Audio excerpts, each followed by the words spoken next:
arm that all this madness was going to come to fruition in the real world, it's you, sir. You were the guy. Like, you were the one who was saying this is what's happening at Evergreen. And if you don't know, go Google it. Bret Weinstein, Evergreen. And now it spills out into the real world. Just like I said it was gonna. You did. I did. I said it. I said it in several different places, and pretty clearly, you know, it could have been a tiny bit more precision, but it was highly accurate. You were highly accurate and often maligned and mocked. Yep. People didn't think it was a big deal. They think you're much ado about nothing. You're making a big deal about some kids that are voicing their opinions on things. But what you recognized early on was that there was an authoritarian aspect of it, a forced compliance aspect of it that's very dangerous. Yeah, it's all about force. And, you know, I've started to get calls in the last week or two. The people who mocked me and others, including you, for making too much of what appeared to be college kids going wild on college campuses, some of them have started to call and say, I got it wrong. What do we do now? And actually, I appreciate those calls and those contacts because really that is the question. Yeah, what do we do now to pull it back? Yeah. How do you get the genie back in the bottle? Or as Douglas Murray says, how do you put the brakes on this thing? How do you put the brakes on this thing, indeed? Well, I have to tell you, I'm not optimistic.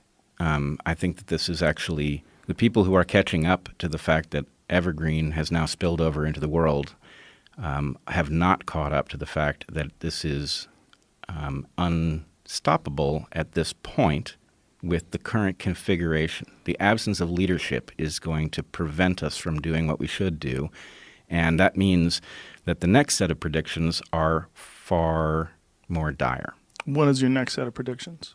Well, I would say we are headed for a collision course with history. I mean, we're really staring at many scenarios that end in some kind of civil war. And while I do think it is still possible to avert that outcome, I don't know the name of the force that gets in its way. It's really troubling. What do you think these kids want? Not just kids. What do you think the people that are facilitating chaos, what do you think they want? Well, I think there's some danger in casting them as one thing because I think we have several things fused together, and that until you understand what has joined forces with what, there's no way to answer the question. All right, let's break it down. Okay, so one thing that we're seeing is, and we really have to take this back a number of years to understand why it happened, but we are seeing Occupy 2.0. Now, I participated in Occupy. Originally, Occupy made a lot of sense. It was a complaint about the TARP program and too big to fail and the fact that the American public was not protected when those who had created the financial collapse were, and that was a legitimate gripe, and it was also a legitimate gripe at the beginning of the Tea Party movement. Occupy then morphed into an anarchist movement that was just simply hostile to civilization, and it became absurd. And so when I say this is Occupy 2.0, this is the anarchist version of Occupy that has now reemerged, and it has fused with Black Lives Matter, which, as I've said lots of different places, if Black Lives Matter just simply meant what those words imply, I'd be on board with it. It doesn't. It means a great deal more than that, and we're beginning to see that in the last couple of weeks, too. What else do you think it means? Well, let's put it this way. For some reason, it means abolish the police, which is possibly the stupidest proposal I have ever heard. And it's not like we haven't seen what happens when you do that. Don't you think that that's just a fearful response to the obvious police brutality that we saw in Minneapolis? What's the best response? We got to do something. We need to defund the police. And then everyone's like, good job. Great first step, at least. Well, no. It's a dishonest presentation. And I'm concerned that there, as I've also said in many places, the proposals that are coming out of this movement are quite foolish. The strategy is incredibly smart. And so that is confusing to people because when you hear folks in the street demanding that we abolish the police, you think, well, okay, that's never going to happen. If it even started to happen, it would be so complex to make it happen that it can't possibly be. They just need to blow off some steam. Nope. That's not right. The fact is the police in some places can effectively be halted in their tracks. And really, if there's one most important lesson out of the whole Evergreen fiasco, it's that the police can be withdrawn from a situation and chaos takes a matter of hours to emerge, which we're also seeing in Seattle. Yeah. The defunding of the police, which is happening in Minneapolis, what are they doing in replacement of the police? Well, I don't know. And I will say that the thing that is trotted out as the example that tells us that defund the police, which doesn't really mean defund the police, it means abolish the police. We are told that that's safe on the basis of something like the Camden example. Well, Camden just, they sort of broke the police down, but then built up a new version of the police, right? Yeah, they shifted it to a different jurisdiction. And look, I'm not arguing that we don't need massive police reform. And frankly, I'd be up for a discussion of a total rethink of the way we do policing. But the idea that you could withdraw the police first is absolutely insane. Mark Lamont Hill had a very good point about the guy who was killed. What is the gentleman's name that was killed in the drive-through fast food place? Richard. Is that how you say his name? Who was just drunk and compliant and peaceful until they were telling him they were going to arrest him. Even said, "Get me an Uber." And what his point was, it was a very good point. Why were the police even called for that? This is a nonviolent person who just happened to be drunk. Was he doing something he shouldn't have been doing? Yes. But obviously compliant, polite, speaking just like very reasonably until it escalated into this tussle. And then he lost his life. If they had just had some sort of a program where they could, we're going to park your car, sir, or we'll have someone drive your car to your house. We're going to call you an Uber, or we're going to take you home, and we're going to just write you a ticket and work this out in court. You're not going to go to jail. You don't have to be arrested. You don't have to be handcuffed. You don't got to be treated like a monster. You fucked up. You made a mistake, but you're not a bad person. You're not a person who's trying to hurt people. The police should be there for robbers, murderers, rapists. That's what we need the police for. And this is none of those things. This is just a guy who fucked up and he got drunk. And then as they were speaking to him, clear, real clear, not a bad guy. Like the way he was talking to the cops, just talking to him very reasonably. Even asked for an Uber. Well, look, I am no fan of this aggressive style of policing. No. I'm not a fan of the militarization of the police. I've had run-ins with the police. I've been hit twice by cops. So it's not that What happened? Well, one of these is a long story that goes back to my first research gig in Jamaica. And the other one was I was participating in a protest. I mean, I was very young. I was probably 20. And there was a protest about homelessness in Berkeley. And frankly, it happened without my awareness that there was going to be a protest. But I happened to be nearby, and I was sympathetic. And so I joined it, and I was coming down the street with the protest, and the cop hit me with a baton. Knocked me down. So anyway, I'm no fan of this stuff. I'm not defending it. But that's not what this movement is really about. And even if it is, to the extent that it is what this movement is really about, it doesn't deal with the root cause. We're dealing with a symptom, and it's not a symptom that you can treat in isolation. Well, I had Jocko Willink on the podcast on Monday, and he had a great point. Obviously, Jocko was a Navy SEAL commander and worked with the Navy SEALs to create programs for training. And what he said is that these cops have the minimal amount of training. It's the tiniest amount of training, and then they send them on the street. He goes, 20% of their time should be spent training. 20%.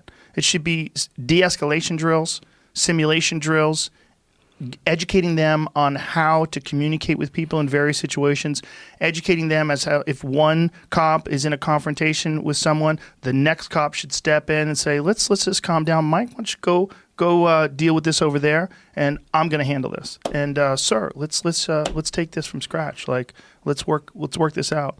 And that having higher qualified police officers, better trained police officers, better compensated police forces, so they're not taxed out, is really the answer to all this.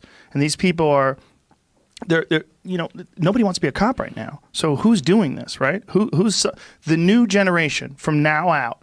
When people sign up to be a police officer, who's going to do this? You have a few that are going to answer that call because they feel like they have a duty. But you're going to have a lot of people that just, they can't get other jobs. And so they choose that. And maybe they're not the cream of the crop. And So that's very bad for people with guns that tell other people what to do. I hear two things in what you're saying, and one of them I fully agree with. The implication of what you just said is that less funding isn't the solution. If anything, more funding is, so that we get better qualified people. Better and training. We train them, right? We get people who are better suited to the job in the first place, and then we train them better so they know what to do. And I agree with that. The part that I'm worried about is that I think I hear you grasping at straws, and frankly, they're familiar. I hear everybody grasping at straws here. And what I think is not getting said is that brutal policing is a feature, not a bug, right? This is part of a system that is about something else. And to the extent that I think we can all recognize that there is something absolutely organic about the anger that has caused people to spill into the streets in large numbers, that anger is the result of a process that does not begin with policing. It begins with economic phenomena and political phenomena.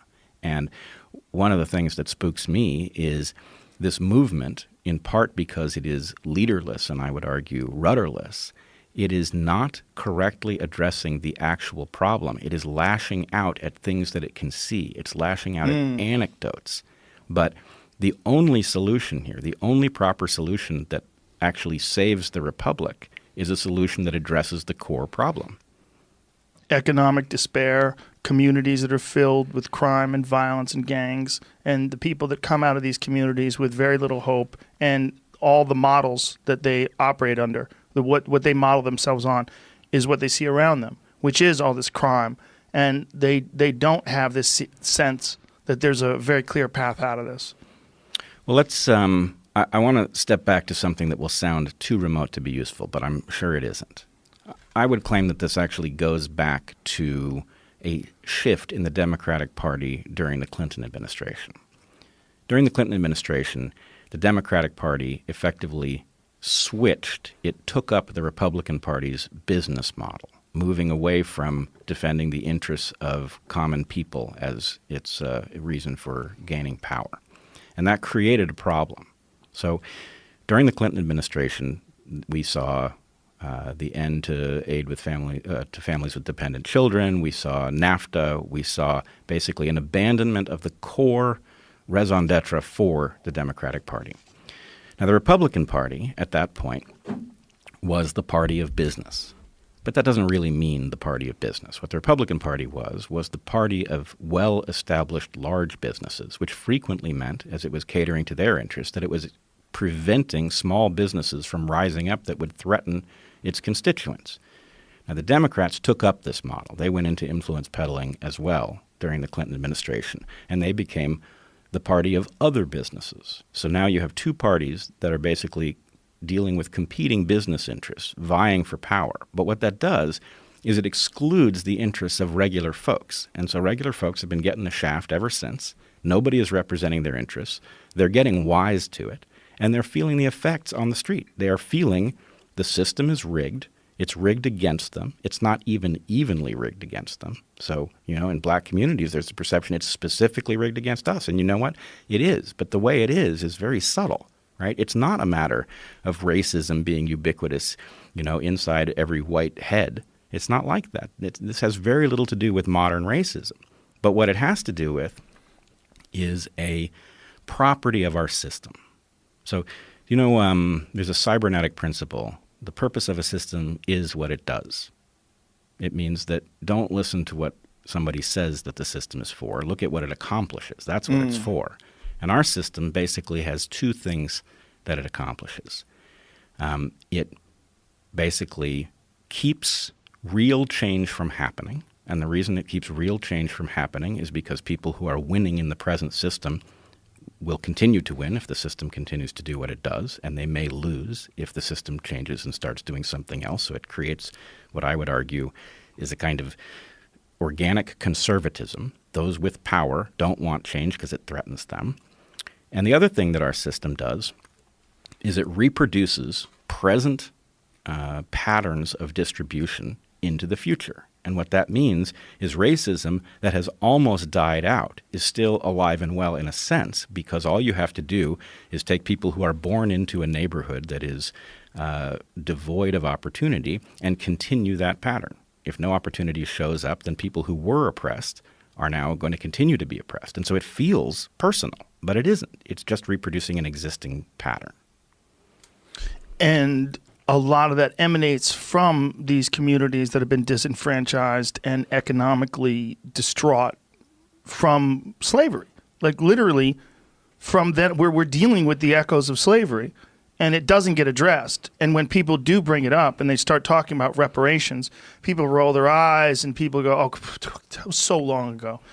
But the results of that are still alive today in the South. They're still alive today in many communities that were redlined as recently as the 1960s, right? That's exactly right. And so we basically have set ourselves up for a confused response because there's a subtlety. The fact that ancient racism, people who are dead, their racism still haunts us today through mechanisms of the reproduction of patterns of distribution. And mind you, when people hear distribution, they freak out because they think you're talking about wealth. I'm not talking about wealth, and we can talk about why I wouldn't bother. But what we're talking about is opportunity. Opportunity has been hoarded. It has been concentrated in some zip codes and almost totally excluded from other zip codes.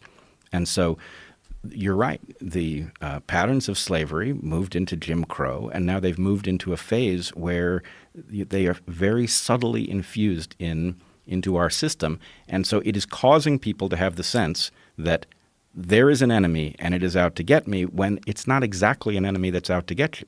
It's a pattern, right? It's a pattern that definitely needs to be addressed. And so the natural place would have been the Democratic Party. But the Democratic Party, because it has taken up with big business, is not going to do it, even though it would be a winning political strategy. The Democratic Party is more interested in serving the economic interests of its actual constituents than it is serving the interests of its nominal constituents.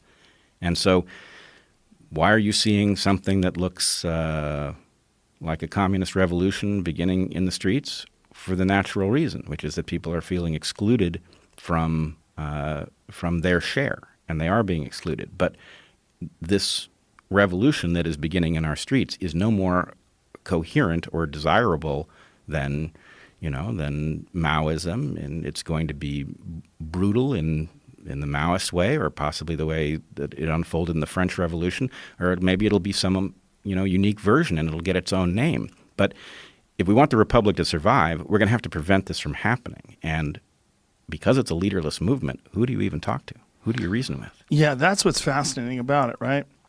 Because it's emerging not just in America, but it's also in England. It's in all parts of the world. People are protesting, and in many ways, I think it's probably because, love it or hate it, America sort of takes the cultural lead for the world in a lot of ways when it comes to movements and particularly art and expression, and I see this leaderless movement, and it seems so attractive to young people that do feel disenfranchised by the system. So I watch them. I mean, I've seen so many videos of these people out there screaming and cheering and chanting, and they feel like they're a part of something, right? And they are, right? But what is that thing that they're a part of? Like, what's the end goal? That doesn't seem to have been really clear. Still, like, there's kids out in they were out in Woodland Hills out there chanting "No justice, no peace," and I'm like, okay, what justice are you talking about? Are you talking about George Floyd? Well, that in that case, it seems like that guy's going to go to jail for the rest of his life, and I don't know if that's justice or not. That police department has been disbanded. I don't know if that's justice or not. But what is justice and what is peace? It's just a slogan, but they feel good saying it. No justice, no peace. But I don't know what you're saying, but you feel very passionate about what you're saying. And I think if you pulled one of those kids aside and said, what's your message and what are you trying to do? I think a lot of them would have nothing to say. And that's very concerning to me. I'm very concerned about that because it seems like they're very enthusiastic and passionate about an invisible enemy, an enemy that they can't put on a scale. They can't tangibly describe it in a way that I understand it completely. It just seems like the structure of things they feel like is unjust. It is unfortunately a zombified collective fighting a boogeyman that they have invented, which again doesn't mean that their frustration is not about something very real that does require a solution. But to the extent that these people have de-individuated and they've become a true mob and they are pushing policies that make no sense and endanger us all. I mean, there is no neighborhood in the U.S. that is going to be safer for the absence of the police. And it really doesn't even matter how corrupt the police are. The absence of the police is going to create a power vacuum, and we're going to get warlords, as we're already seeing in miniature in Seattle, as we already saw at Evergreen. Yeah. So it's not a coherent proposal, but I have a concern that the reason that this is leaderless is that something that I think is unrelated. I really think it's unintentional, but there is something about the way that influence happens in this era that has taken all of the would-be leaders and it has trapped them in the gig economy. And so we have a lot of people who would be in an excellent position to steer this justifiable anger at an enemy that is actually worth attacking, to curb the violence and to make this a moment of useful and necessary change. I would argue overdue change. But those people are, instead of being leaders, what they are is influencers. And influencers don't have the kind of power necessary to shape a movement, and they don't have the position to negotiate on its behalf. And this is very dangerous. Where do you think this escalates to? Do you have a map in your mind of where the territory is? Yeah, I mean, I would say there are several ways it could go, but unfortunately, the dynamics look almost unresolvable if somebody does not speak for the movement. And with it being unresolvable, you've got a conflict between rural people and urban people. You have a conflict between blacks and those who are self-declared allies, and ally doesn't really mean ally, but foot soldiers on behalf of this movement, and people who won't go along with it.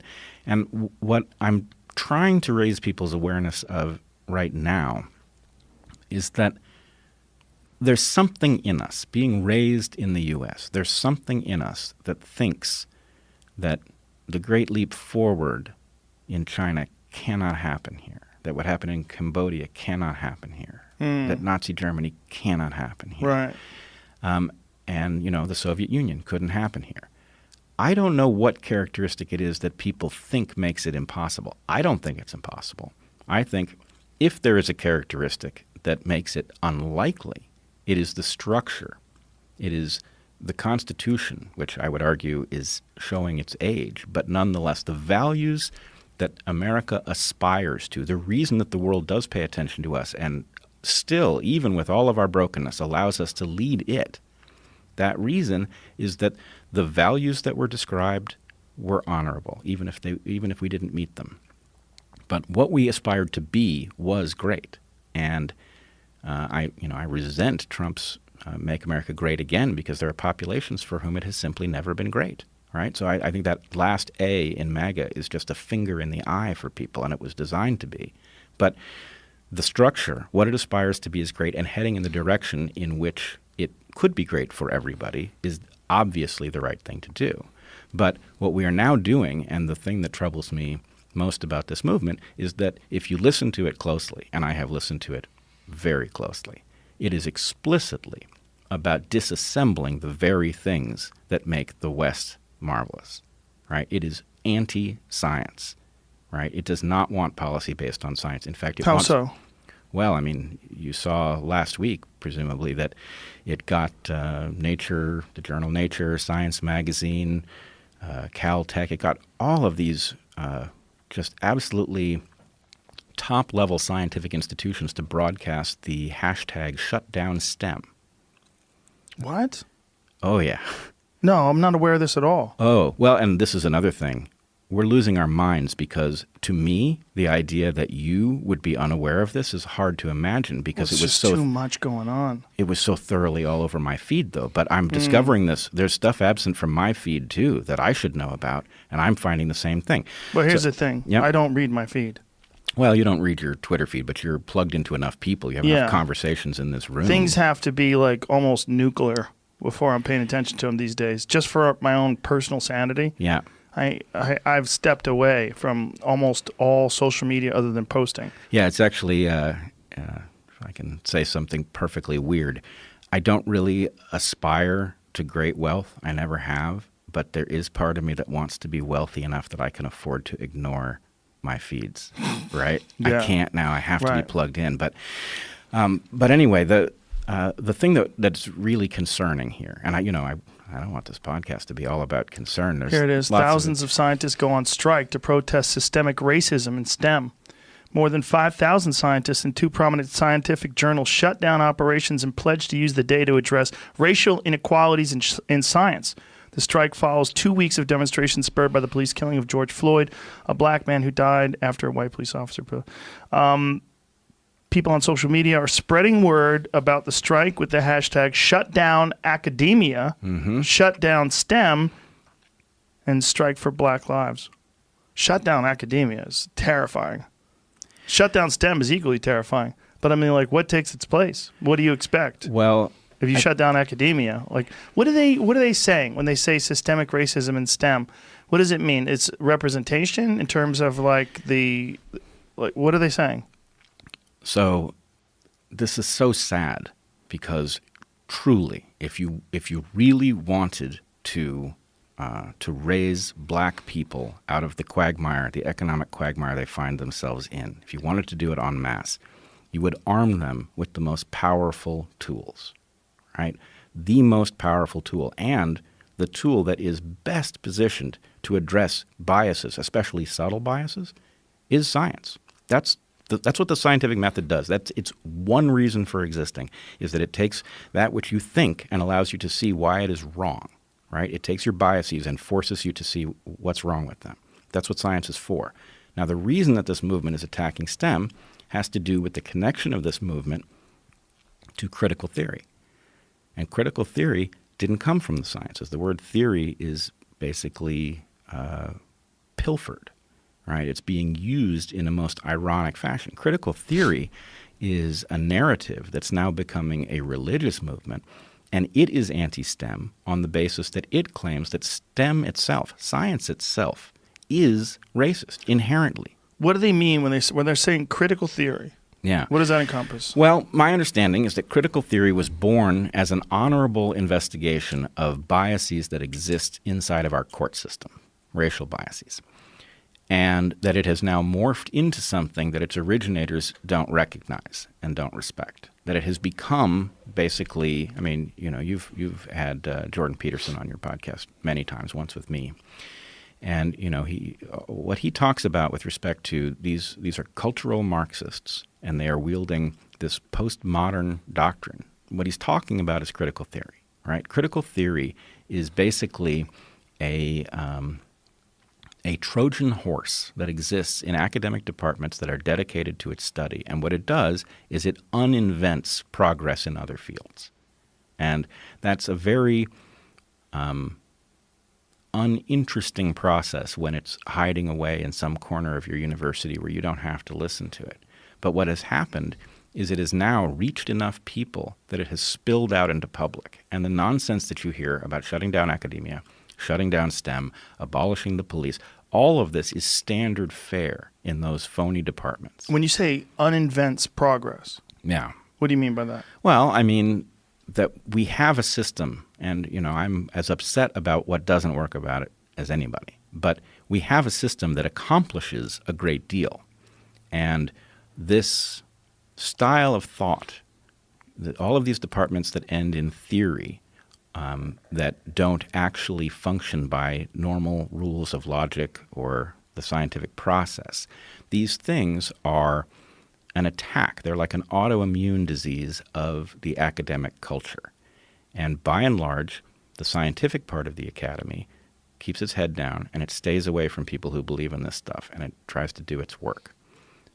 But what has happened is that the dynamics, the demographics have changed such that these departments, which weren't taken seriously by the sciences, are now dictating terms to the sciences, which couldn't possibly be more dangerous, because to the extent that the argument, more or less, is that the sciences are unfairly biased in favor of those who are currently successful, and that bias is actually preventing people who are not succeeding under current conditions from getting there. And therefore, we need to hobble these disciplines to level the playing field. Well, imagine that America surrendered its advantage in the sciences in order to, even if you could level the playing field inside of the U.S. by doing that, which you can't, but even if you could, this would so hobble us in the world that it would be an insane policy to pursue. Is there any debate going on about this? Clearly what they're saying is if you're looking at the vast majority of the scientists, they represent what is it? European Jews are a lot of them. There's a lot of various people of European ancestry, Asian folks, less African Americans, less Africans. So they're saying that because of this, this is clear evidence of racism. Yeah, which is total nonsense. What is it evidence of?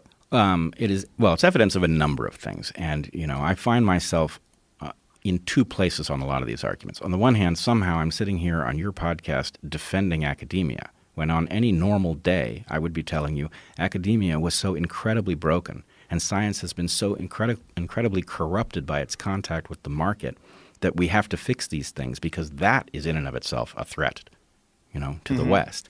Here, I find myself saying, wait a second, these people are actually telling you what they think. They think science is the enemy. And instead of democratizing the tools of science and giving them to the people who need them most, they want to end science.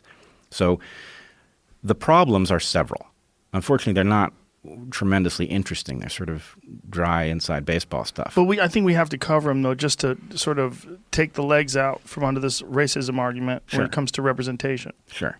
So first of all, let me just say, academia is tremendously liberal, and that I mean that in both senses. Let's take the honorable part of it, right?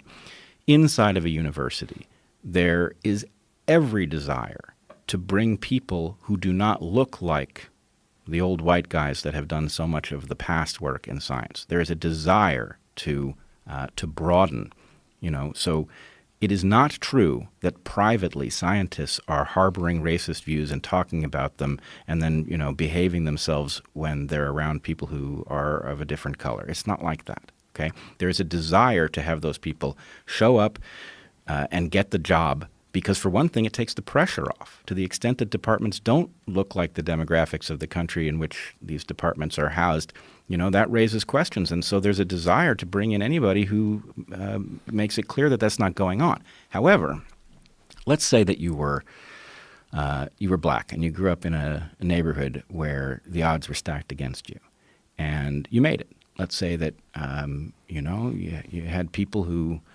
said wise things to you, and they got you to focus on the right stuff, and you managed to dodge the stuff that captures so many, and you made it, right?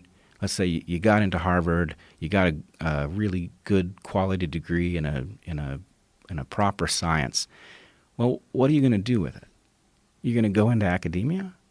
That would be insane, because I don't know what the numbers are. I don't know what fraction of people who get PhDs actually get the job that they've trained for, but it's tiny. Is it really? I'll be like 1 in 20. Really? Yeah. Because there's only so many positions, and every year you're graduating hundreds and hundreds of people with those degrees. Well, but there's also a very good reason for this. I mean, it's a terrible reason, but there's a very easily comprehended reason. So universities are fueled in large measure by what's called overhead of the grants. So if you get $1 million grant, half or more will go to your university, right? So that's what builds the buildings and fuels the place. So the university has an incentive to get as many people file grant applications as they can, and they have an incentive to hire people whose grant applications will be large rather than small. So this, for example, is one of the reasons that science has taken up arms against theory that is to say proper scientific theoreticians like me, and it has instead hired people who run big expensive experiments, because big expensive experiments have big grants, and those big grants bring in money. But if you were a university and what you wanted was to have people writing big expensive grants who were capable of getting them, then what you would want to do is you would want to free those people from teaching, and you would want to get people who weren't so expensive to do the work of the university. And the way you do that is you bring them on as graduate students, and you pay them an appalling wage. You claim that they are not actually workers, that they are students, and they do most of the teaching, and they do a lot of the work of the university for incredibly low amounts of money. They live under poor conditions, and increasingly they have to come from abroad, where they are in some sense getting a deal that still makes sense. But this means that we overproduce PhDs. We give people degrees instead of money to do the work of the university, in order that the people who are capable of getting the grants spend almost full time doing that job. And it's a racket. So I wasn't aware of that at all. I didn't know how it works. Yeah, it's a racket. And the person you should talk to, the person who knows the most about this, is actually Eric, my brother. So what he unearthed was actually that there was an explicit conspiracy to game the visa system in order to keep this system running. That in fact, effectively a fake shortage of science students was created to allow the universities to basically flood the market to drive the wages down. But all of these things mean that if you are coming from circumstances that have been challenging and you make it, you don't want to go to graduate school in the sciences, because it's a dumb move. You're going to take having gotten your head above water, and then you're going to voluntarily drown. And it doesn't make any sense. You're much better off, even as bad as being a doctor has become. It used to be a great job. Now it's kind of a sucky job, but you're better off doing that, because at least it's a job. You'll pay off your loans. You'll make it. And so basically what we see is that there are lots of reasons that a rational person from certain demographics is less likely to go into the sciences. That's not racism in the sciences. It's, again, one of these echoes of a past racism or a past indifference that is having huge impacts on the present. Okay. So these people that want to that think that STEM is racist and they want to dismantle it, what do they propose? Like, what do they propose in replacement of STEM and academia? So what they want is so strange and preposterous that it damages my credibility to even say it. I will answer your question, okay, but I know that what I'm saying sounds preposterous. And the only reason that I'm so certain of it is that I've talked to them directly, and I watch this happen at Evergreen. You've talked to them directly, so you know this is actually what they want. Well, I can't say they, because undoubtedly there's variation, but I can say that to the extent that I've actually had these conversations with people, I was left completely shocked by, there was an example at Evergreen where we were in a faculty meeting, and I said that the proposals that were moving through were a threat to the Enlightenment values that were the basis of the institution. And what I got back was something I had never heard before, which was an attack not only on the Enlightenment, but on the idea of enlightenment. And I was just so stunned. I was a college professor amongst faculty, and somebody was actually saying out loud that enlightenment was a problem, and nobody in the room said anything. What did they mean by enlightenment is a problem? Well, so here's what I say to people who ask me about this, students in particular. The Enlightenment was a European project, right? It definitely had a light skin tone, right? It was European men. It was not a Jewish project. But I am not embarrassed about taking the tools of the Enlightenment and wielding. They don't belong to Europe. Right. They're human. They're human tools. They were a discovery in Europe, and arguably the discovery in Europe happened because of unfair exclusion of other people. But at some level, who the fuck cares? These are the most powerful tools ever. And you can't uninvent them. The thing to do is distribute them as broadly as possible. But if you're in critical theory, first of all, if you end up in critical theory, any one of these fields, women's studies, queer studies, whatever it is, you have already foregone this option. You don't end up in critical theory if you have the chops to do science. So, in effect, you have people who don't stand to personally benefit from opening those doors wider because they wouldn't go through them, arguing that nobody should go through those doors. So let's take a side step here. Critical theory.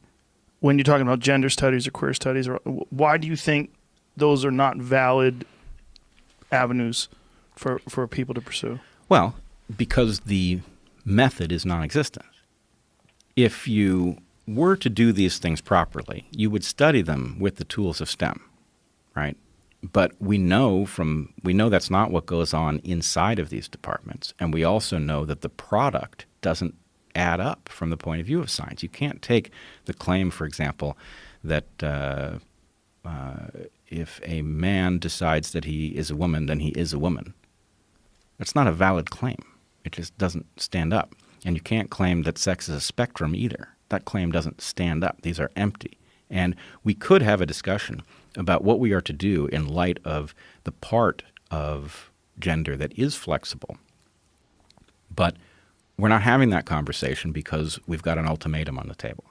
Either you agree sex is a spectrum or you're the enemy. Right.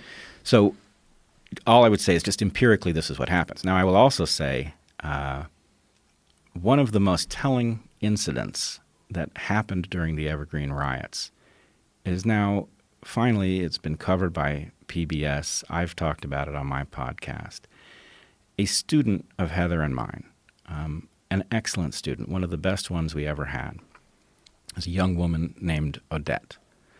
Odette is half black. Her mom is Afro-Caribbean. She was known to be my student and Heather's student during the riots, and she was actually confronted and physically bullied by the rioters who accused her of being a race traitor for studying science. This actually happened. And what I'm telling you What did they say when they say you're a race traitor for studying science? What specific discipline? Well, she was studying evolutionary biology with Heather and me, and they said you were a race traitor for studying evolutionary biology because science is racist. Yo. It's nonsense. And I hear you trying to parse it as if it makes sense. And I think the point is... I just don't understand, as a person who spent 3 years barely paying attention in college, I don't know how it got to that. I don't know how that becomes an actual course. I don't know how that gets funded. I don't know how that you can get a degree from that. Well, so what I've heard of late, it may be James Lindsay who is the originator of this phraseology, but there's a term, racism of the gaps. And racism of the gaps is a reference to the God of the gaps hypothesis. Anything we can't explain in science is explained by God, which is obviously nonsense. But racism of the gap says any place where that we see a success differential, the explanation is inherently racism. So if we see an absence of black people in math, obviously the answer is racism. Do they apply that in areas where black people excel? No, because this is a self-serving modality. Like hip-hop. Right. And so let's go back to Odette for a second. Trying to parse what they're saying as if it has content, logical content, is a mistake. Trying to parse it as a tactical move makes a lot of sense. Okay. Let's imagine that Odette was not the courageous person that she is and that she had caved, right? Imagine you're cornered, you're alone, you've got a mob that's actually physically confronting you for studying science. If she was not a person of strong character, she might have signed up with them. If she had signed up with them, then now they have a potentially powerful ally, right? A black person, former student of, or at that point, I guess, current student of Heather and mine, who would say, yes, in fact, science is racist, evolutionary biology particularly so. I was in that class, yada, yada, yada. And people are easily influenced in that, Many being people. bullied by that. would probably cause a lot of people to cave into that and give into that just for conformity, just so that people accept them. Yes. And so thank goodness that Odette is somebody who is of incredibly strong character, who really got the message of evolutionary biology very deeply. And there's nothing that they could have said or threatened her with that would have caused her to make the move that they wanted her to make. But processing it tactically is important. What they're doing is tactical. And what they did with shutdown STEM, tactical. They were proving their power, right? They were able to get the most important scientific institutions to broadcast a demand to shut down STEM. That's an amazing level of power. And actual scientists that are in disciplines that are legit, like evolutionary biology, who went along with them? Well, I contacted Richard Dawkins as this was happening because I didn't see anything on his feed that suggested, he hadn't made a statement, and I thought it would be powerful for him to do it. He was totally unaware it was going on. Right? So you have the most important institutions broadcasting this thing. Something about our environment is not calling it to the attention of people who might be in a position to say something. And the whole thing is it's setting us up. We're in tremendous danger. And what do you think their motivation is? Power. Well, again, so we what have to be happens careful if about they get through? They shut down STEM.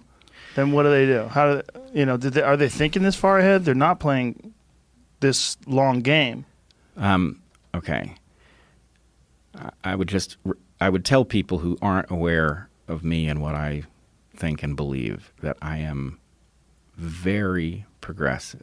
I am very interested in making a fair system. As am I. I know you are. So what I'm about to say sounds like one of those right-wing crazy things. Uh-oh. What they want, well, imagine the following. Look, first of all, let's talk about reparations for a second. Okay. I am not a fan of the idea of reparations. I think it would be a terrible failure. It would be a disaster.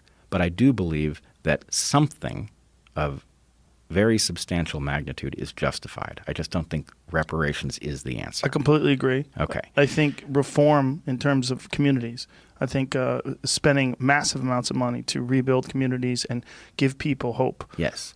Economic opportunities. Massive investment in communities that have been systematically frozen out, and I would put American blacks and American Indians at the top of the list because I believe they have a special claim. And Native Americans are particularly distraught because they've been subjugated to this weird position when they're stuck on these reservations.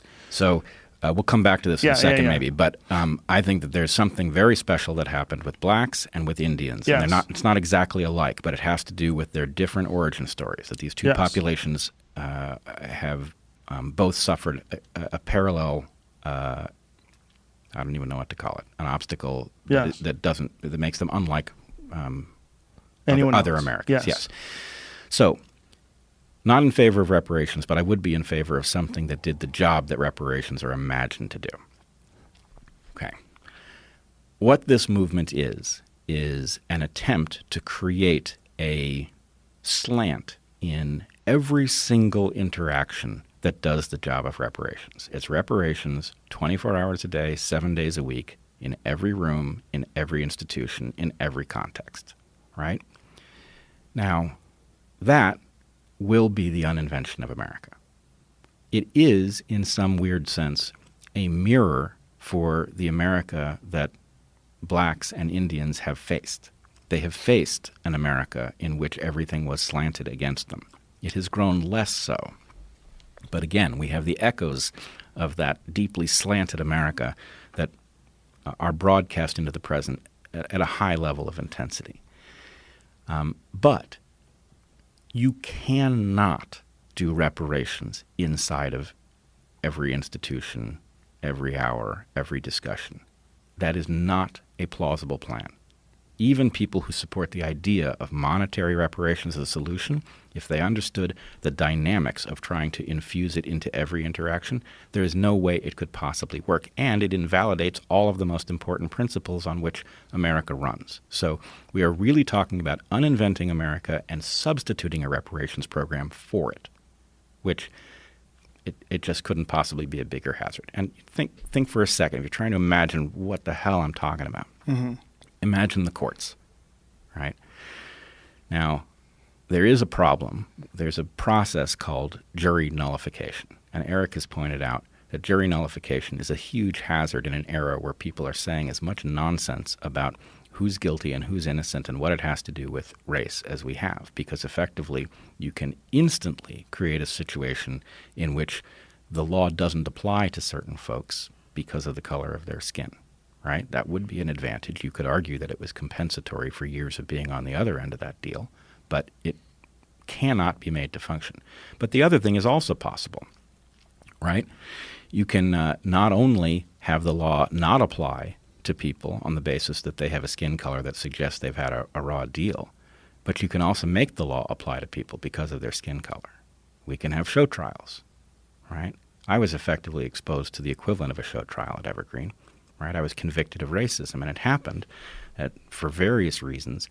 I knew damn well that the charge was completely empty based on my history as a human being, and so I felt I could stand up to it and withstand it, and I guess in a way I did. On the other hand, my wife and I were driven out of the college, so yes, I survived it, but I didn't survive it intact, right? I made it somewhere else.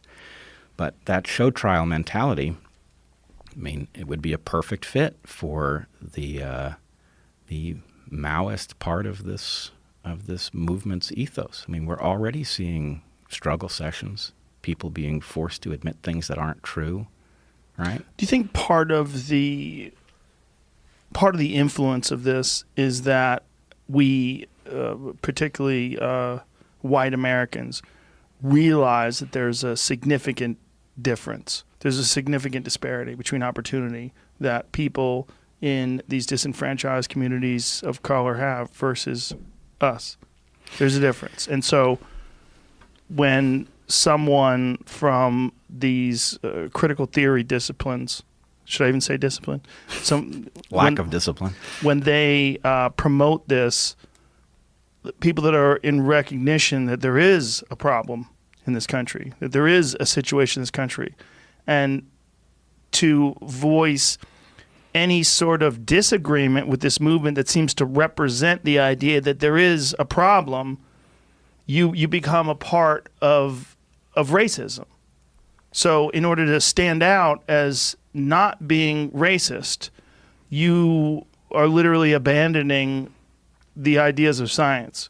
You're abandoning all this just so that you don't get labeled on the wrong side of history. Yes, and I was alerted to something a few days ago that I was not aware of, which is, this is going to sound far afield, but what I ran into was somebody describing what had happened to American POWs in the Korean War who were being administered by the Chinese. The Chinese had a very sophisticated mechanism for basically brainwashing. And the mechanism was something that I have seen in this movement, but didn't understand had a formal history. One always imagines brainwashing to be this very aggressive thing. But the incrementalness of the move that was arranged for these POWs was the key feature. So the first thing that apparently POWs were asked to do was to write essays, and it was really important that they write it rather than just say it, but that they write essays on topics that any reasonable person would think was fair, like America is not perfect, right? You could write that essay, I can write that essay. There's no moral compromise in it, right? I'll write that essay. Or the other example was, unemployment is not a problem under communism. Well, okay, that doesn't strike me as a bridge too far. Communism has lots of problems, but maybe that's not one of them. So people were marched from these very tiny concessions where really the concession was just, you're going to write what I tell you, right, rather than any part of the content, to an absolutely massive shift in their understanding. And along the way, they were, for example, induced to write more substantial concessions with some very tiny reward, like a piece of fruit or something that's actually desirable, and if things are scarce, you can understand wanting it, but it's not such a big concession that you can say to yourself, oh yeah, I said something I didn't believe because I got a lot out of it. So you actually talk yourself into imagining that you really do believe the thing you wrote. You must, otherwise you wouldn't have written it. So what I'm seeing is all sorts of excellent people making the first concessions onto, or the first steps onto the slippery slope, and it's spooking the hell out of me. So, I must say I saw Dave Chappelle's 846 thing, and like you, I thought, wow, do I get what he's saying? On the other hand, I really thought he got it wrong. What did you think he got wrong? Well, what he effectively said, what he effectively suggested was that he was on board with the movement, and it was clear that this was based on his massive frustration at how deaf the white population has been to black suffering, which I agree with. I think the white population has been largely deaf, at least in recent decades. But I don't know how much he knows about what the movement actually is and what it wants. In other words, I have the maximum respect for Dave Chappelle. I have for a very long time. I think he's tremendously insightful. But I don't know. I mean, I think he's got the same problem tuning into the world that everybody else does, which is he gets some slice that's fed to him, or maybe like you, he is not tuned into these things, and so he gets whatever crosses the threshold some other way. And maybe he's not seeing that this movement is spouting nonsense about getting rid of science, and he's not seeing that it's behaving in a Maoist way, and he is seeing the videos that we all see that suggest to us that there is a very serious problem with race-based police brutality. And the problem with that, of course, is that you can't do that analysis with anecdotes, no matter how egregious they seem. Is it weird to connect all those things together, though? When you're saying the movement, if this movement doesn't have any leaders, and you're talking about police brutality, but you're also talking about Maoist ideology that weasels its way into academia, is that really the same thing? Is it all one thing? Well, I don't, Multi-headed hydra? I don't think it is one thing, but I think it's like a coalition of things. Mm-hmm. And I think each of those things is comprehensible, in isolation, and we can understand what happens when you fuse them together. And all I can say is we did see this in miniature at Evergreen, and people did say, you're making too much out of it, and they were wrong. And well, you saw it on the ground. The problem with seeing it from a distance is you can minimize many things when you don't experience the emotions, you don't see the fear, you don't see people running through the parking lot with baseball bats looking for you like they were doing. It's a different thing when you're actually there and you realize that this mass hysteria does lead to pretty despicable acts, and that there is sort of a mob mentality that grips people, and it allows people to be capable of some pretty heinous shit. And what we see here in America is such a combination of factors, right? You have COVID, which shuts everything down, so people are stuck at home for all these months. Then you have this George Floyd thing, which is one of the worst cases of police brutality I've ever seen, because it was so torturous. If you really know how long 8 minutes and 46 seconds is with someone leaning on your neck, you would know how fucking horrific that is. And then you have the looting. Yes. And then you have the mass movement of all these people taking to the street saying, we've got to change things. We know things are wrong. And on top of that, you have looting. And on top of that, you have businesses failing because of the looting. You have chaos, people getting their lives destroyed. You have so many things happening all together at once. To call it a movement, it's like one of the things we were talking about with Occupy Wall Street back in the day was we were saying they don't seem to know exactly what's going on, but it's like the immune system surrounding something that's wrong. Like it's like something's going on here. Like all these white blood cells are flooding into this area. I forget who made that analogy. It might have been me. It was so long ago. But we're like, they don't necessarily know what to do or what it is, but they want to camp out around that area and figure out what the fuck's going on. Yeah, and I, like I said, at first I was on board with this, and I thought there was something right about it. And, I even thought the leaderlessness of it was great for 2 weeks, and then it became very, very stupid. But, it is an immune reaction, and that's a normal part of history. Revolutions are not started by a bunch of intellectuals who have some idea what system they want to correct. Right. It's people who are fed up. And so that's what Dave Chappelle was responding to, and I totally get it. But the problem is we are all in danger of being marched in the direction of things that are anti-American, that are in fact anti-black, because we are trying to grant the right concessions on the right points, and it's a case in which you can't track what's really happening well enough to do it surgically. So I'm so afraid to actually go down this next road. But you raised the case of, George Floyd and what we saw on that tape. I want you to think about the question of what you actually saw on that tape and what it actually tells you, what you actually know and what you don't know. I'm worried. Look, best possible thing from the point of view of the well-being of the world would be that Derek Chauvin is guilty of murder and he is convicted of murder and he is sentenced for the maximum allowable time. That would be the best thing. Agreed. For us. I'm not sure that that's actually what is supposed to happen. Why is that? Okay. The question is, did you witness a murder? Are you sure you saw a murder? What do you mean by that? Well, murder is a crime. Yes. Okay. Presumably, there was a lot of complaint about the fact that Chauvin wasn't charged with first-degree murder, right? But he didn't.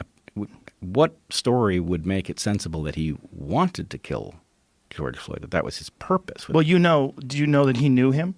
He knew him in advance and that they had words and they had problems when they worked together because Derek Chauvin was a shithead to customers and he was violent to customers. And Yep. he and George Floyd worked as bouncers in the same establishment. Yep. And that's the word. Well, from the point of view of the well-being of the world and from the point of view of us all processing this, Right. in some sense, I mean, with the understanding that there is nothing that could possibly happen in an investigation or in a court that's going to bring George Floyd back. Right. Okay? So with that in mind, the best thing that could happen is that he is actually guilty of something egregious. He's charged with it. He's convicted. and Right. we But can what do away makes with you it. think that it's not murder? This is what's confusing I'm not to me. saying it isn't murder. It may well be murder. But I'm saying that what we saw doesn't tell us that it was murder. Why is that? Okay. So there are several things about what we saw, what we didn't see but now know, and things that are possible. Okay. Okay. One thing is that it appears that George Floyd was complaining that he could not breathe before he was on the ground. Okay. That he may have been having a heart attack before he was on the ground. Now, again, even if that's true, I would think he obviously was deserving of immediate medical attention.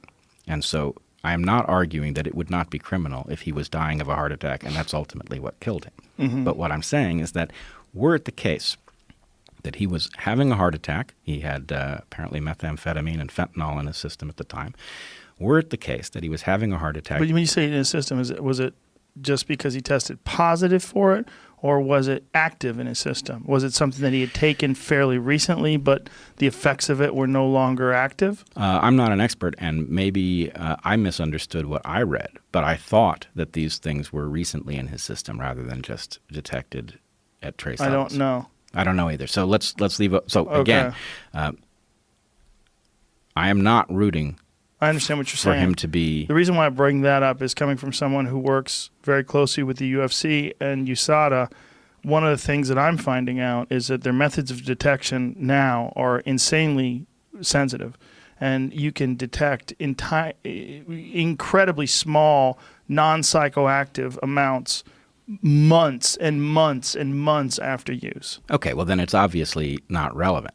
The possibility that he was having a heart attack is clearly relevant. It's possible. I mean, if he did say he can't breathe, it also could be that he was struggling and Yep. that there was a tussle and he's just exhausted and he couldn't breathe. But Or that reports that he said he couldn't breathe before he was on the ground are erroneous. That's also it possible. could be a lie.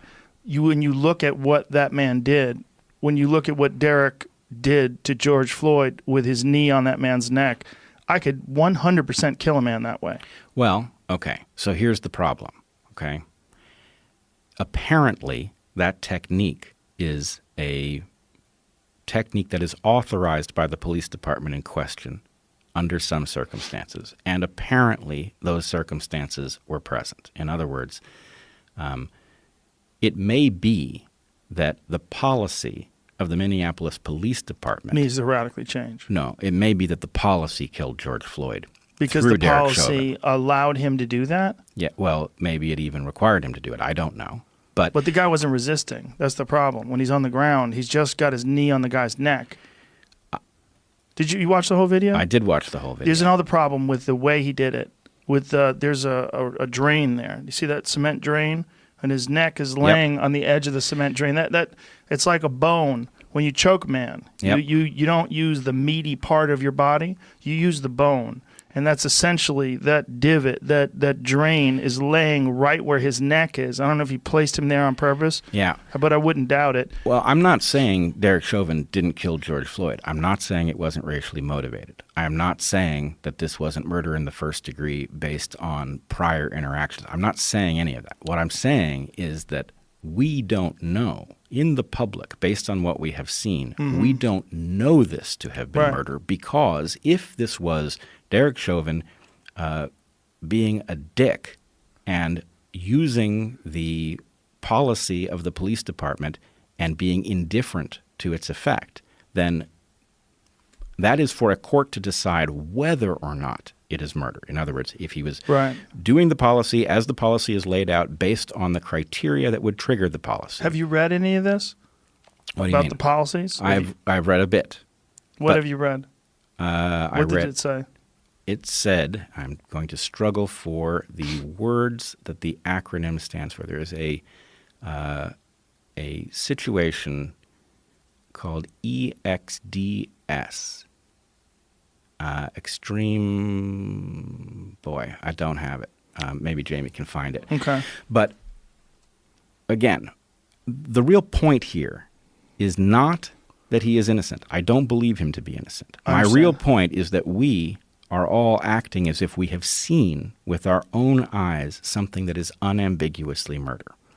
And I don't believe that we saw that. I believe we saw something that may well have been murder and may well not have been murder, and that the way that we determine whether it is murder is in a courtroom with due process. Well, isn't it through autopsies? Because independent autopsies did find that asphyxiation and the cutoff of the blood supply to the brain were responsible for his death.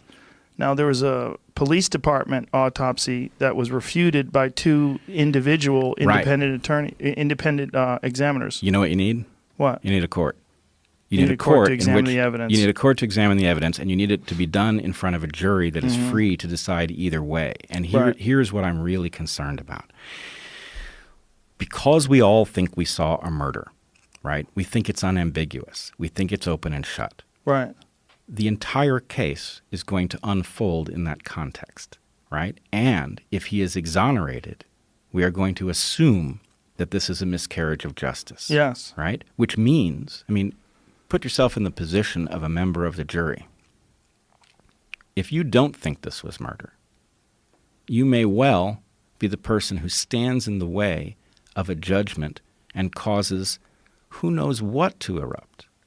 We're talking about Rodney King times 1,000. Times a million. Times a million. Particularly if you look at what happened just from the reaction to this one murder. Right. We've seen cops murder people, and we've seen a minimal reaction by the public, just protests, and people get angry. This erupted around the world. Right. Nobody anticipated this or saw that. But it speaks to the powder keg of circumstances that we were talking about, all this different packed dynamite of COVID, the lockdown, financial distraught.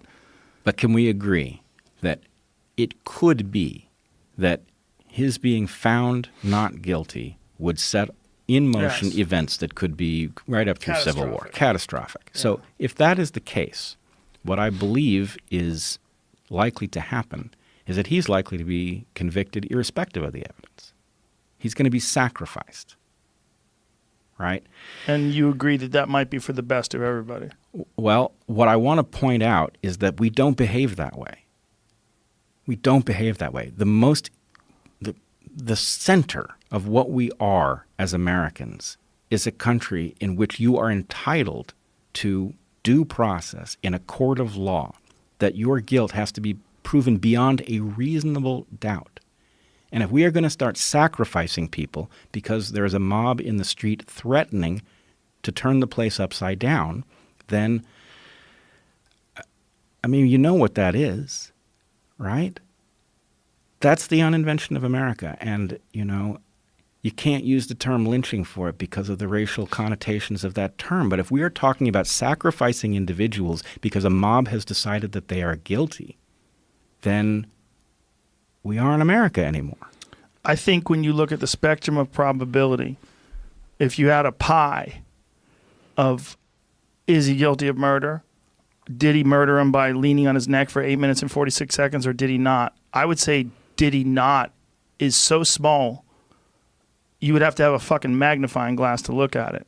If I'm an expert on choking people. You know, I understand what happens to the brain when you cut off the blood supply. I've had it done to me. What that guy's doing is torture.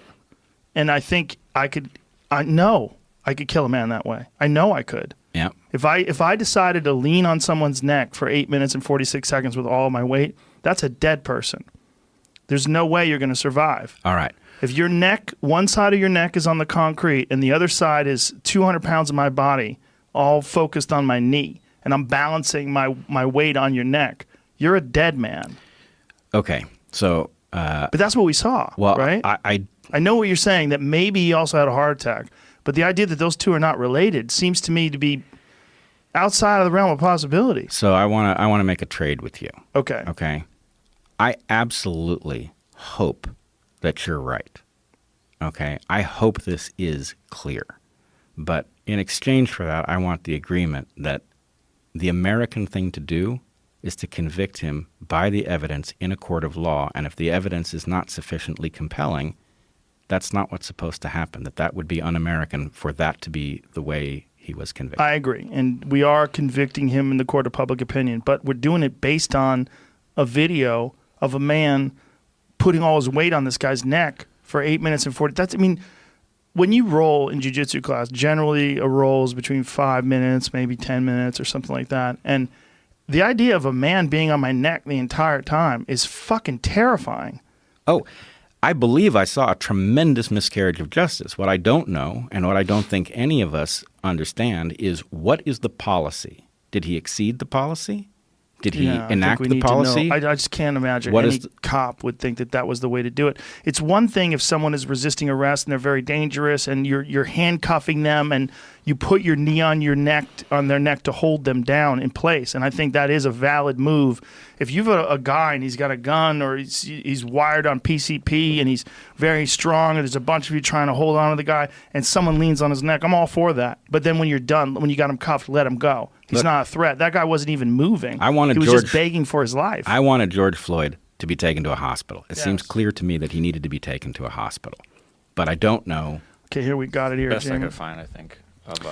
Officer can also use two types of neck restraints in less severe circumstances. One is called conscious neck restraint, which is an officer applies light to moderate pressure to the side of a person's neck but does not intend to knock a person unconscious. That could be used against people who are actively resisting. So that alone just dismisses this whole idea because that's not what was going on there. That guy was not actively resisting. The other neck restraint is one meant to render someone unconscious. That could be used when someone is exhibiting active aggression and for life-saving purposes. Again, this does not apply. Department policy said neck restraints can't be used against people who are passively resisting. So right there it says neck restraints should not have been used against George Floyd because he was not violently resisting. That's not what was going on. He was not exhibiting active aggression. He wasn't do that. He was begging for his life. He was calling out for his dead mother. His mother, I know. It's horrific shit. I am feeling the need to emphasize I do believe I saw a miscarriage of justice, but I know that the American thing to do is to have all of this out in a court of law where all of the appropriate arguments are on the table. I agree with you. I don't see a way where he wasn't guilty. But I do agree with you that he should be tried in a court of law. But just based on that, I say he's guilty. And then we're also looking at the comparison between the Eric Gardner case, which I also thought was horrible. And I also said, as a person who's an expert in martial arts, that was a chokehold. They were saying it wasn't a chokehold. It was a chokehold. But here's the thing about the Eric Gardner case. they should have never fucking arrested that guy in the first place. He was just selling loose cigarettes. Like, what kind of a world we're living in where you grab a guy by his neck because he's selling loose cigarettes? And when those guys did tackle him and take him down to the ground and held on to him when he said he can't breathe, he also appeared to be in poor health. And it was likely that the altercation, which probably wouldn't have killed you, killed him. And it was awful, terrible. But this was 100 times worse. Well, you say, what kind of a world are we living in where somebody selling loose cigarettes has this kind of interaction? And, Yes. we can say the same thing for George Floyd, right? We're talking about... Yeah, counterfeit $20 bill. It's nothing. Yeah, right. But I want to go back to what I said before.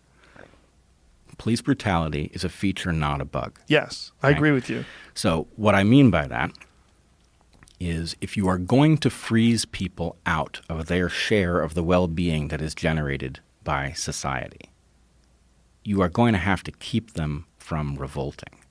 And so what you do is you set up some sort of arbitrary administrator of authority that people run in contact with that they fear, right?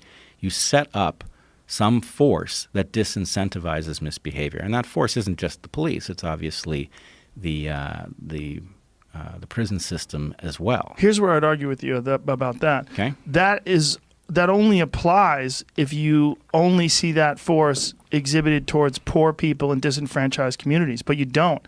What you see with police brutality is you see police brutality being utilized on wealthy people. If they don't know, you see if they don't know that they can't get away with it. Do you know the case of the young man that was killed in the hotel in Arizona? Of course. Yeah, it was horrific. On video, this guy being forced to crawl on the ground by this cop, and then the cop shoots him in the back because he's trying to reach to pull his pants up. Yep. There's no threat. Right. Clearly no threat. No weapon. No nothing. It's you got a monster who just wants to fucking shoot people. And I think it points to what Jocko was saying. A lack of training, a lack of quality people, and a lack of a process of weeding out people that would be more inclined to use police brutality.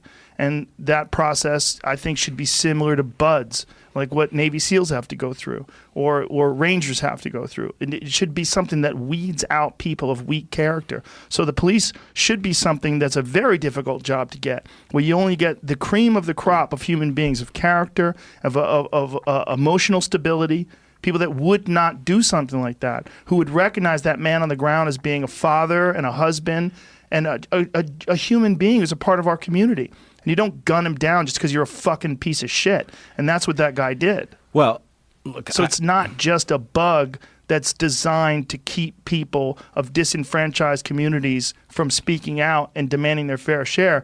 It's a bug of human beings who have power over other human beings. It's when the Stanford prison experience, of course. Experiments, which of course have been sort of discredited in some ways, that they actually probably wanted out of it, so they expect. But the idea behind it makes sense to us, that if you give people power over people, they kind of tend to abuse it. When people have just unchecked authority over folks, they tend to use that. It's a feature of human beings. Oh, believe me. I mean, like I said before, I only told you the simpler story of my run-in with the cops. Right. I know that putting a badge on somebody and giving them a weapon and giving them all of that power, it brings the worst out in many people, and it's very, very, it's very dangerous. Yes. But I still see something systemic here that isn't being discussed. I don't think we disagree on that. I think that's there as well. I think there's multiple factors. Well, multiple factors, yes, but let's put it this way. My claim is that opportunity is being hoarded, right? At the top of the economic ladder, opportunity is widespread. You can do very well. The farther you get down the economic ladder, the less opportunity there is and the greater the danger of your falling off the bottom, right? In some communities, you start off the bottom, Yes. right? And you cannot access the ladder up. In such cases, it is not surprising that people resort to crime. The reason most people do not resort to crime is that they have better options, and people are wired to pick better options. So let's talk about a couple things. Okay. And I do hope we get to some science at some point. But we got a lot of time, brother. Good. All right. So let's talk for a second about why the black community has a special problem in America. Can we talk about that? Sure. All right. So I want to talk about two things. One has to do with the special origin story for the African-derived population of Americans. Obviously, slavery is where most African Americans come from. They arrived through that mechanism. But slavery has a special interaction with the normal structures of being a human being. Right? So a human being is sort of a generalist creature with a capacity to have its software reworked for different habitats. The reason that human beings are able to exploit every terrestrial habitat where plants grow is that they don't all have the software program that's the same, right? You can have a software program for hunting in the Kalahari. You can have one for terracing the Andes to grow potatoes. You can have any one of a number of software programs. Well, slavery took the software program that Africans who were brought into the slave trade had, and it did its best to erase that program and to render that program non-functional. It rendered it non-functional by combining people from different places who didn't even necessarily speak a language, so there was not one culture available. And it sort of forces the bootstrapping of a new culture, which was composed of various things, but of course there was prohibition against teaching slaves to read and things like that. So there was a systematic breaking of the original culture that Africans had who were in the New World and a substituting of a version that was not as much of a threat to the slave-holding population, right? And at the point that slavery comes to an end, it is not as if, frankly, even we didn't even have the tools to talk about these things in responsible terms. There wasn't enough known about how the mind works and what its relationship is to the body and all. So the thing that makes the black population and the Indian population different, I would argue, is the systematic hobbling of the onboard, the inherited, evolved culture. In the case of Indians, by transporting them to reservations and by putting them in schools that disrupt the passage of normal culture. And in the case of Africans, it was breaking apart of families, keeping people from being in contact with others whom they had the right language to talk to and all. So in any case, that carries through to the present. It creates a situation where there has not been access to the materials to fully bring, to fully update software. Am I making sense yet? Yes. Okay. You're speaking about this almost purely from like an evolutionary biology perspective. Yes, I'm afraid that it's not properly going to come through. What I'm saying is that when you have one population in control of how another population accesses the shared culture, that it's never fair, right? And so we saw this with conquistadors who came into the New World and were forcing Catholicism on the Inca, for example, right? So there's always this attempt to hand off culture that serves the powerful and undermines those who might rebel against them. Okay. Now, let's go back to the question of how opportunity is distributed. Okay, so for some populations, you have very little opportunity and you have a tremendous hazard of falling off the bottom of the ladder and there's not enough mechanism to allow you to get back to it. That creates crime. Let's say that those who control or who write the rules of the system do not want a revolt, even though this scenario would set them up for it, right? So one thing that happens is you create a tendency to incarcerate, right?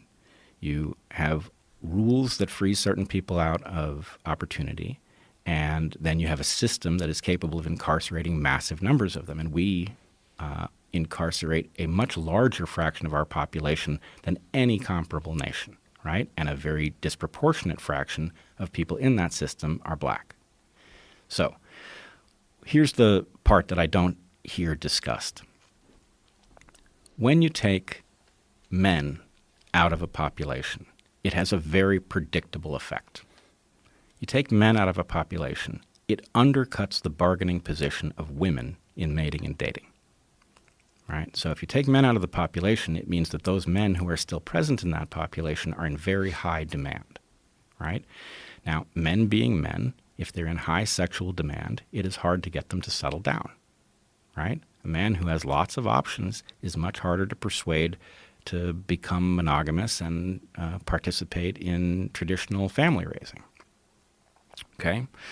So what that does is it creates an environment in which you have many more single-parent homes, many more children growing up without their fathers present, which of course hobbles the kids who are raised in that situation because humans are so difficult to raise. They're so costly in terms of time and energy and resources that one person has a much harder time doing it than a team of two people.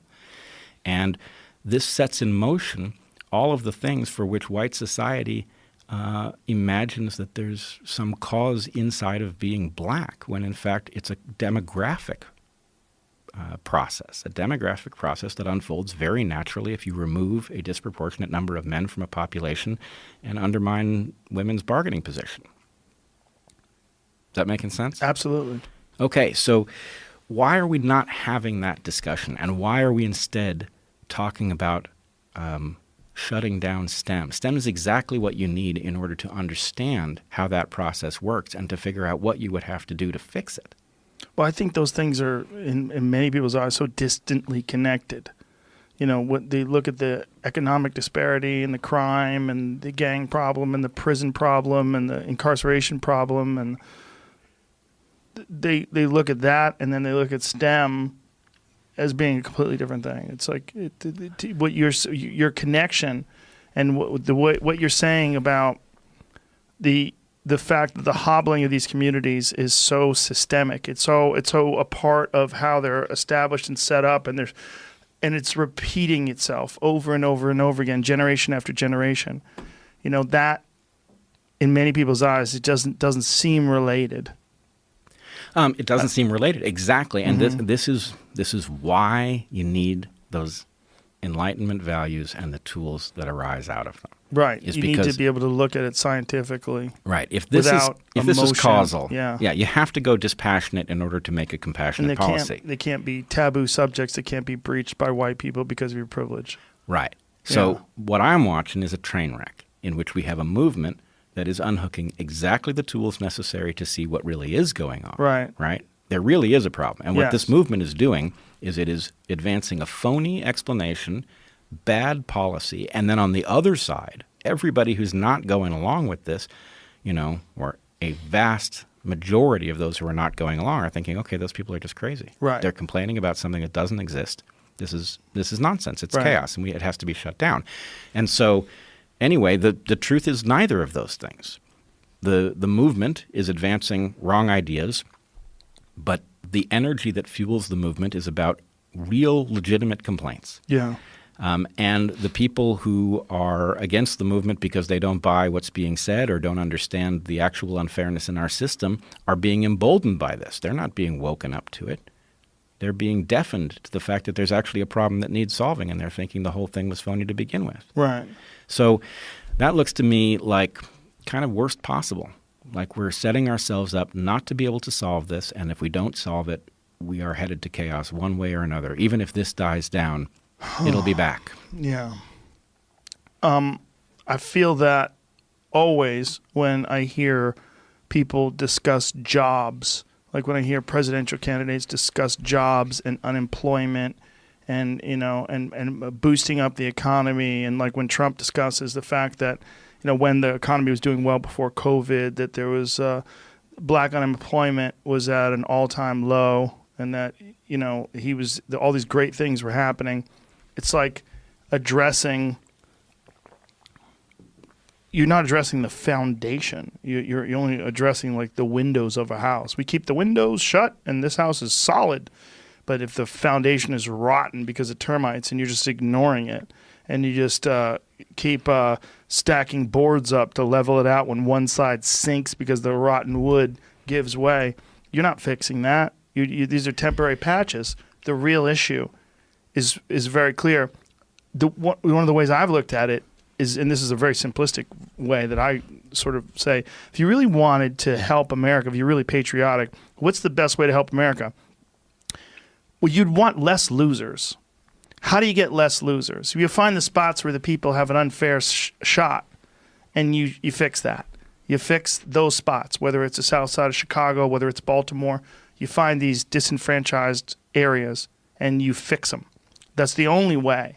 You give people much more opportunity. You give people you set it up so people have, if not the same advantage, a far superior advantage than they have now in terms of their ability to make it through navigate the terrifying waters of being a young adult and getting through the system without going to jail and without making terrible mistakes, and then having some sort of an economic opportunity that it gives you hope that you actually strive for something and you get rewarded for your effort, and you see other people get rewarded for that effort as well, and that becomes the model that you're using. You use this model of, the model that we see in a lot of upper middle class communities. You see there's a path. Mike made it through. Look at Mike. Now he has a Corvette.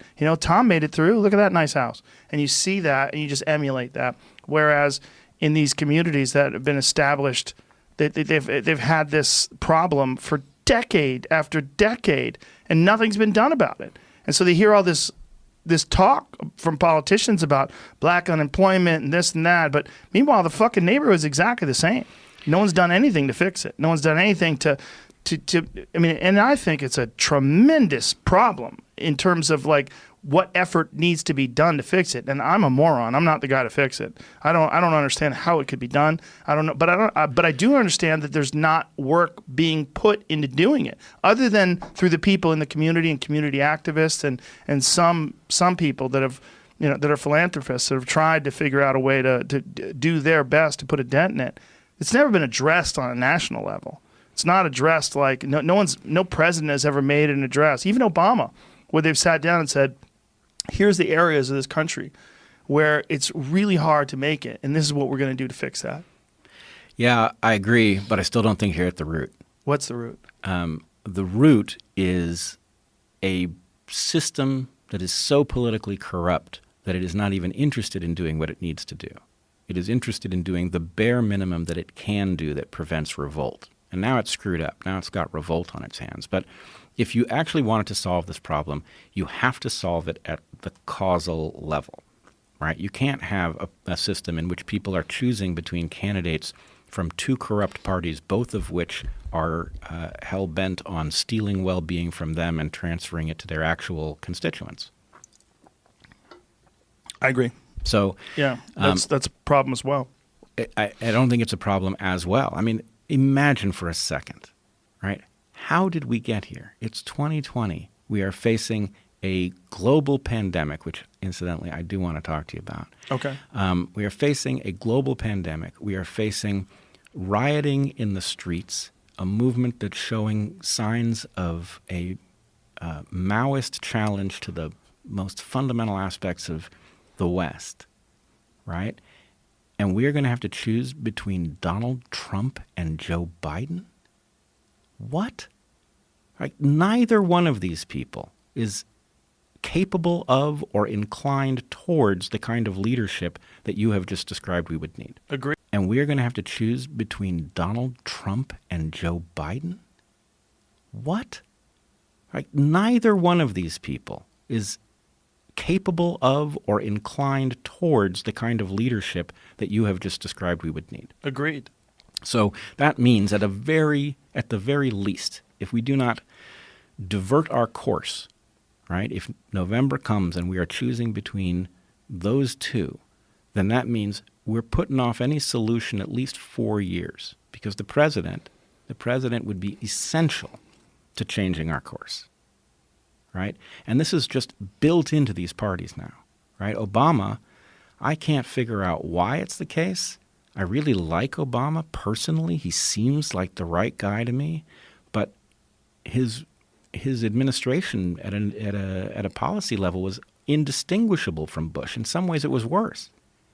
So what we've got is parties that decide what we get to choose from. And the game is to prevent us from having any choice that could possibly solve the problem. So we have to fix that We have to address that problem, and we have to break their stranglehold. And, in fairness, Trump was a challenge to that two-party duopoly. He's not really a Republican, right? Right. But he's also not really an alternative. It's like a third crime family, right? Yeah. You've got the Republicans, the Democrats, and now the He Trumps. sort of co-opted their ideology to fit his needs. Yeah, but it's not a solution. Right. So we have to get that solution, which means we have to get by the parties. Trump proved that was possible. Right. I think if there was ever a time where an independent party has a chance, now's the time. If someone steps in and has a real solution, and also in terms of the distribution of that information, now's the time, because you could just post something on YouTube where you're demonstrating, like, through a step-by-step process. You could take hours to do it. Like, this is what I want to do, and this is how I'm going to do it. You could break those down to clips, almost like a podcast. And if someone was a person of substance that we really believed in, we said, that person can really do this. This actually could happen. Let's vote independent. It could happen. They don't have a monopoly on the distribution of information anymore. And that's terrifying to them, because they used to be able to count on the shills on the left and the right to get the word out for them. But they don't have that anymore. You have so many people that really don't have an ideological foundation in either one of them that are talking, and they're reaching millions of people. That's a rare moment in time. And this is, in my opinion, the very best time for someone to step in they're not compliant. They don't have to give it. They don't need that policy machine behind them, or the political machine behind them. Well, I've got a plan. Okay. But we would have to find a really big podcast, I think, to get enough momentum. There's none of those out there. You haven't encountered a big podcast? No, they don't exist. Okay.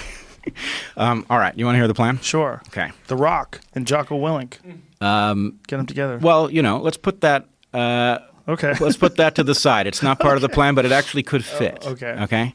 So here's the plan. This plan needs a better name, but the working title is the Dark Horse Duo Plan.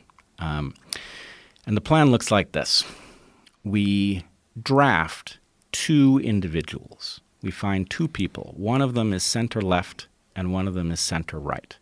And these people have to have certain characteristics, a minimum set. They have to be patriotic, they have to be courageous, and they have to be highly capable, right? But that's it.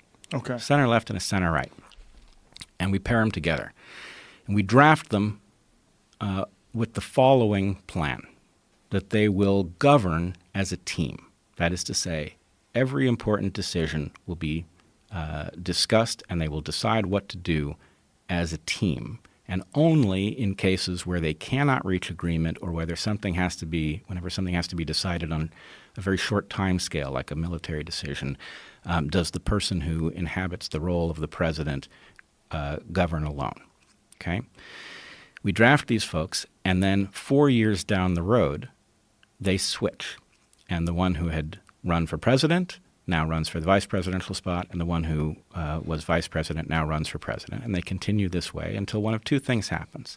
Either we vote someone else in, or one of them has inhabited the office of president twice and is no longer eligible, and then that person has to be replaced.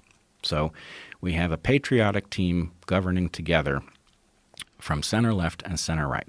But when you say drafted, that's the problem. Like, someone has to be motivated to ruin their fucking lives to try to run this country, because that's what happens to everybody that does it. I agree. But then that's an obstacle. You're spelling out Right. an obstacle that I would argue is solvable, that we know these people. Who? Okay, so Okay. let's just say that's the plan so far. And Yes. we can talk about what problems it solves as much as you want. I feel like I should have a drink and listen to this. You're welcome to have a drink.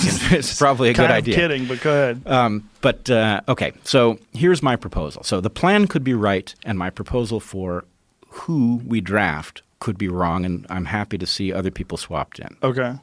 But my proposal would be Admiral William McRaven on the right. You know who that is? No, I don't. Okay, he is a Navy SEAL, former Navy SEAL. He was, until 2018, the Chancellor of the University of Texas. He is a very cogent center-right Republican. He was the lead on the bin Laden raid, and he is I think, universally respected by people who know him. I've never heard anybody say negative things about him. On the center left, Let me see this gentleman. I'm going to look at his face. yeah, you're going to know. There he Oh, is. yeah, I have seen that guy before. Yeah. I like it. Looks like a president to me. Yeah, he looks like a president to me too. You know who else looks like a president to me? Who? Andrew Yang. I'm down with that. Okay, I like what you're saying now. good. So here's my point. Those two guys together. Those two. Is that camera on? Yes. Admiral, your country needs you.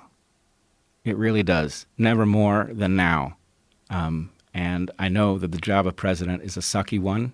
I'm sure the job of vice president's even worse.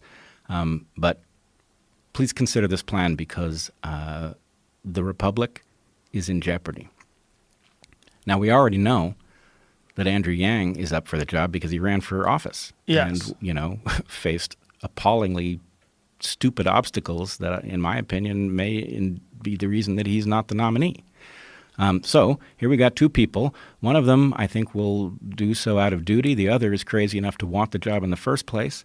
And what are they? Well, they're both patriots, they're both courageous, and they're both highly capable. This is the road out. I don't know the Navy SEAL gentleman, but McRaven. But Andrew Yang has some really good ideas. Yeah. And reasonable ideas across the board, and when in terms of many things, not just universal basic income, which was the thing that he was most popular for, but even law enforcement. He's got some great ideas about a lot of things. He thinks outside the box. He's a brilliant guy. Open to anything. Yes. Very reasonable, too. So I would suggest one last part of the plan, right, which is that we Americans have to get over the idea that when somebody runs for office, especially the office of the president, that the right reaction is to ask them a million questions about what they will do in office, what policies they advocate. This is absurd. Presidents don't make policy. They certainly influence what policy is made. But the important thing about a president is that they listen to the right sorts of people and that they have a mind capable of processing what they hear so that they can integrate the information necessary. And in the case of this plan, we're talking about two people who would do that as a team. So what I would really be interested in, as they are running against Trump and Biden, is hearing who it is that they would bring into an administration. How would they make decisions about the things that matter to us? And figuring out who they would bring in, I think, is bound to be far more informative than dogging them about, what they're going to do about health care and how they're going to pay for it. The thing about asking someone what they're going to do, though, is it does influence people whether or not they're willing to vote for that person. They want to see a plan.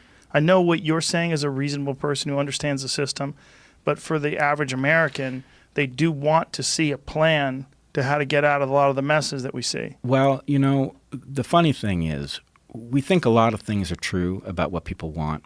For one thing, we've been told that people are stupid and that, they're hopeless. And if, you're really one of the earliest innovators here. You have found that people that we've been told have an attention span so short that they can only deal with a sitcom are interested in a 3-hour conversation about complex topics with people from all over the map, right?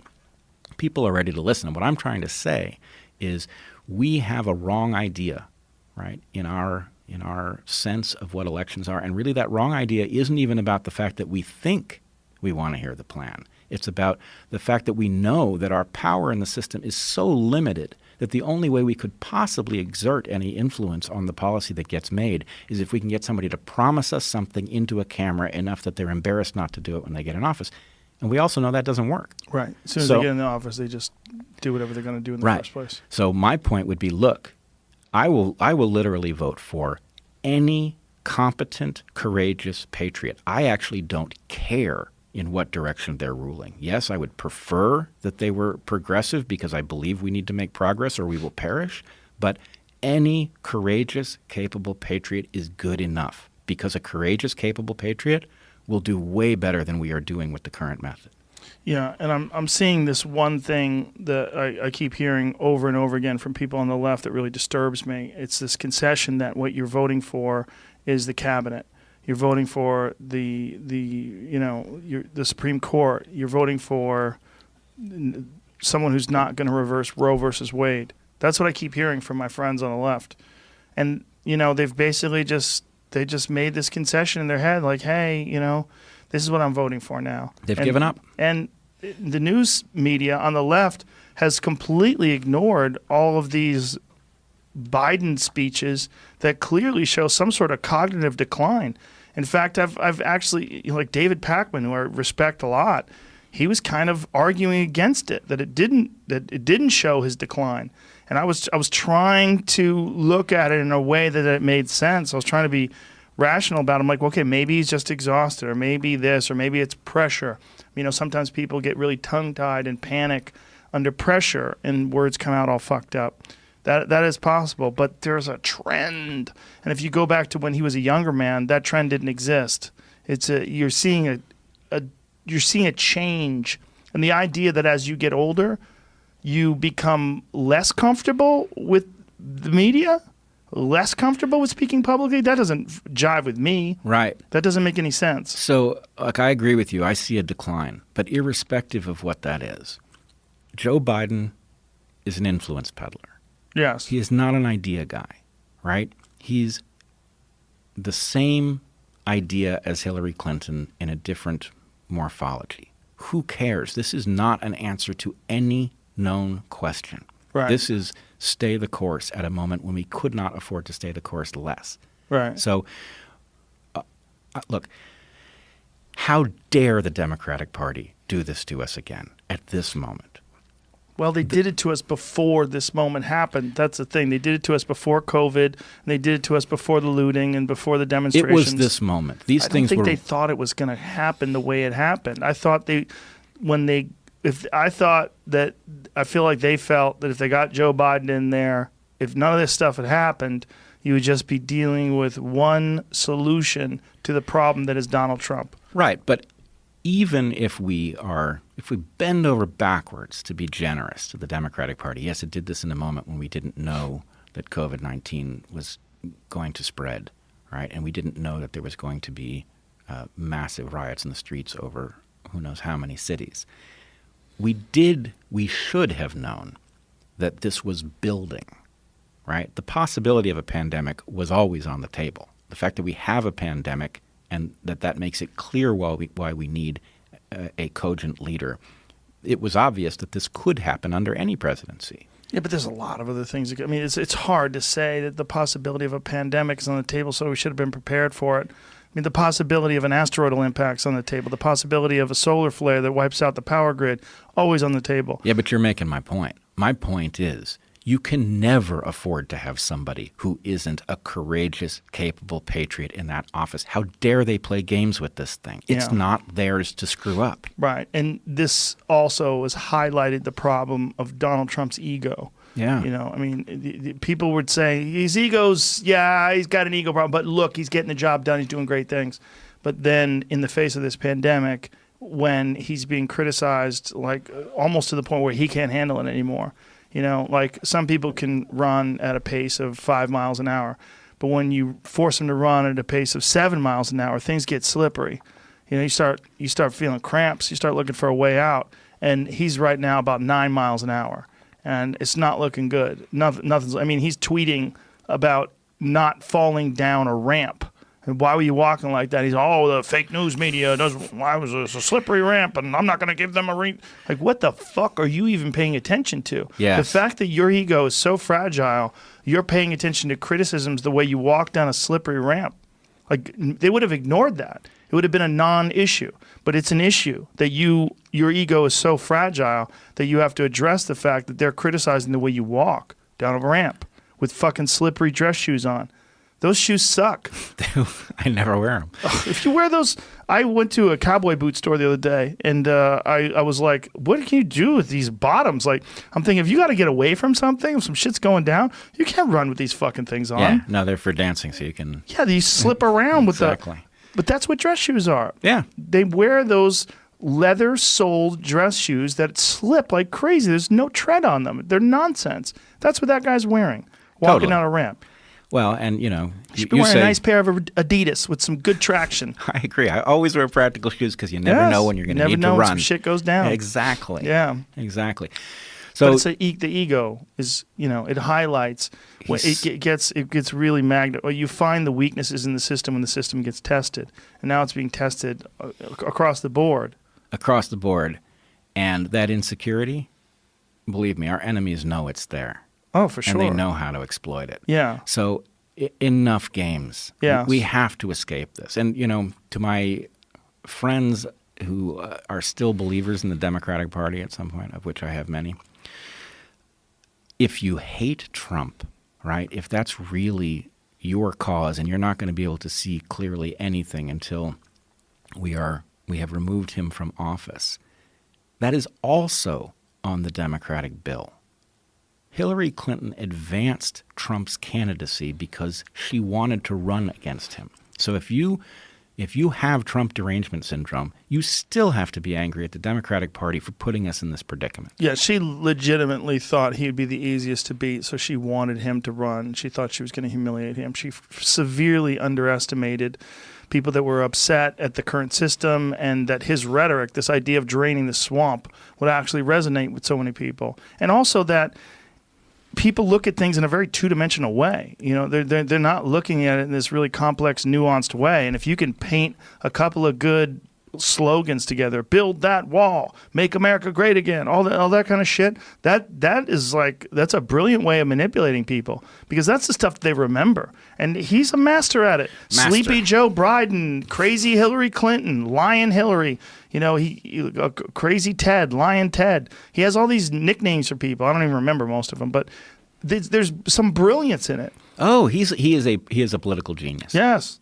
He is. Well, a manipulative genius in the sense that he understands how to use the media because he's been in it forever. These fucking people have been in it in this Bush League way. Like you don't even know what it's like. You have a real master communicator in that role. If you had someone that was a master public speaker in that role who really knew how to give a blistering takedown of someone like Trump or someone like Biden, easy. Both those guys. Yep. They're vulnerable as fuck. They are. And let's get them the hell out of there. As you point out, and you are dead right about this, if ever there was a moment, this would be it. Yeah, this would be the moment.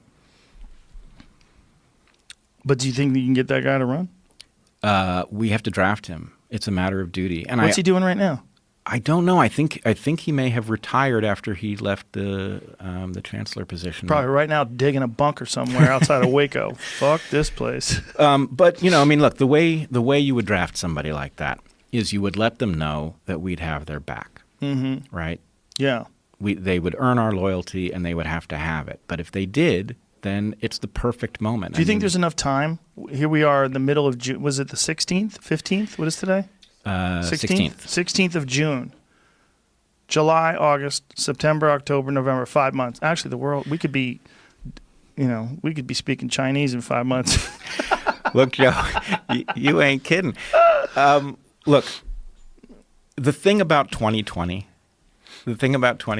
is you can make an argument about what's possible, but 2020 is not the year to make such an argument in, because it threw all the fucking wrenches into the gears. Every wrench. All the sand into the oil. Into the eyes. Oh, my God. It's fucking crazy. I'm going stark raving sane.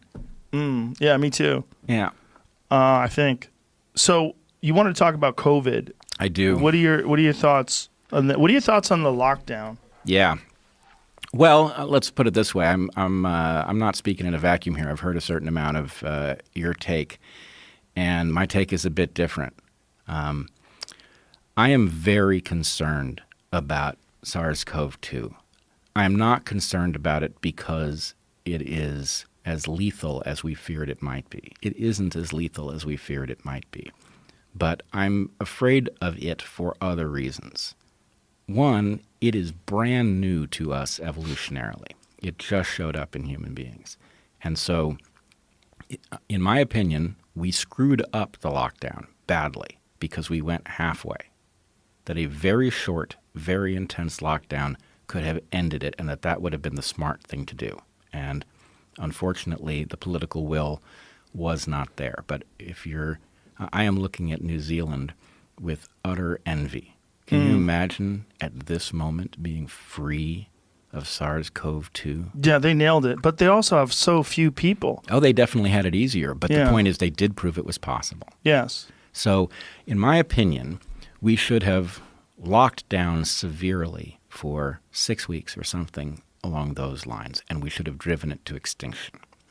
And the problem is that runs afoul of all kinds of things, including civil liberties concerns, which I also hold. I hate the idea of a government crackdown in which they're dictating with whom you associate and all of the rest, right? Mm-hmm. I hate it as much as anyone. But we are dealing with a brand new landscape when it comes to a global pandemic. And what's more, we are dealing with a virus that I think is not what we have been told it is. How so?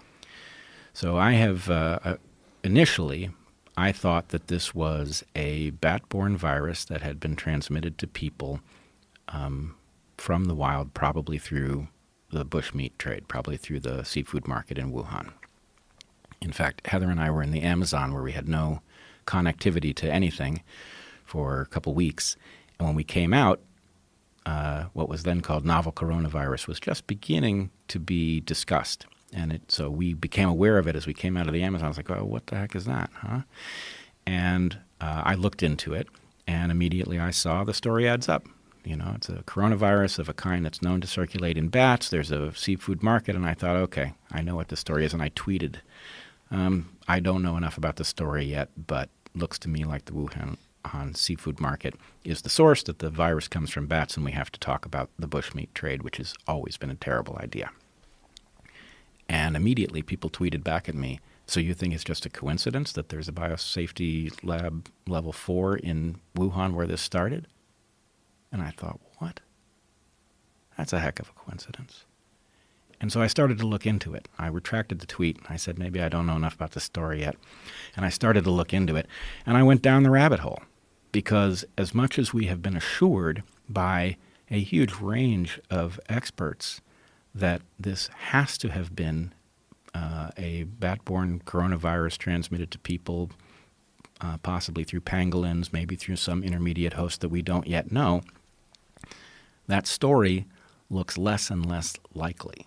And the story that is looking more and more likely, what I would call the lab leak hypothesis, is looking ever stronger. And anyway, I've been in contact with other people who have reached that conclusion. We have faced all kinds of pushback. But in a sense, again, we still don't know. It is possible that this came from the wild without human meddling.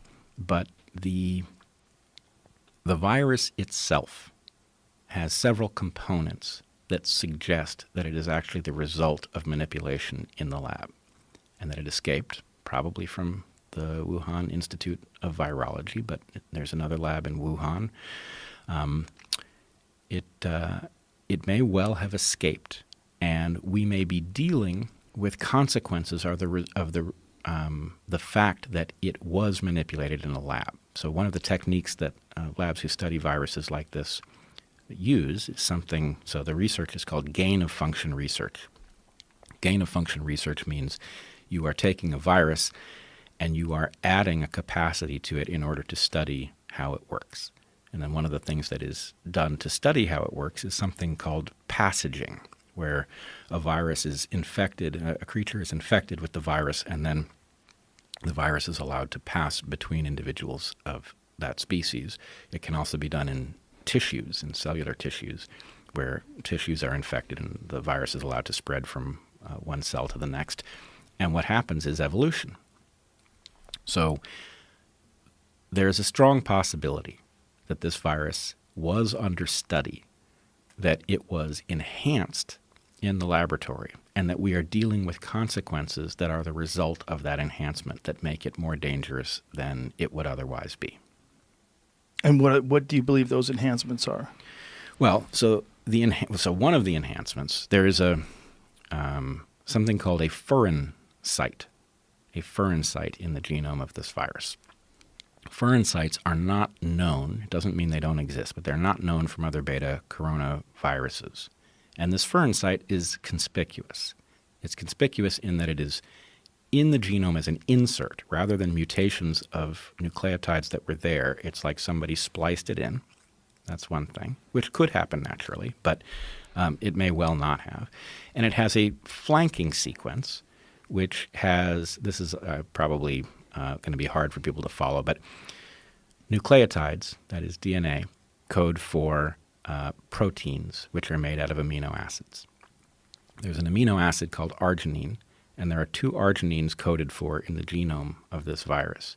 But because there are so many possible codes, triplet codes, and only 20 or so amino acids, there's redundancy. And so which code is used to trigger the production of or the inclusion of an arginine is variable. And the 2 arginines are coded for in a way that is not seen in nature in this way very frequently. So let's just say there are elements of the genome that are conspicuous and suggest possible laboratory manipulation. The furin site that I referred to that has been inserted either by a natural process or by a laboratory process greatly increases the transmissibility of this virus, which means various things. It could be the explanation for why this virus is infecting so many different tissues in people who get sick, right? The list of symptoms is huge here, and that's a very troubling thing from the point of view of treating it medically, is all of the things that can go wrong with the body once you're infected. It also means that the virus is very good at jumping between people, and that high transmissibility is obviously one of the things that makes COVID-19 such a difficult pandemic to control, right? It's hopping between people so readily that it runs away. So in any case, and then there's a third question that I have, which is maybe that there's something about the fact, I don't want to say fact as if it is a fact, but if this was an escape from the laboratory, then the virus, I mean, just as, maybe we'll end up talking about the telomere problem in mice, which you spoke to Eric about when he was on your podcast last. But evolution in the lab takes place, and changes that the people in charge want to happen occur, and then things they're not even thinking about occur. There's adaptation to the laboratory environment that people who work in labs are unaware of. And so one of the questions I have is, this virus is highly transmissible unless you're outdoors. Then it seems almost not transmissible. That's very conspicuous. I mean, for one thing, bats live outdoors, right?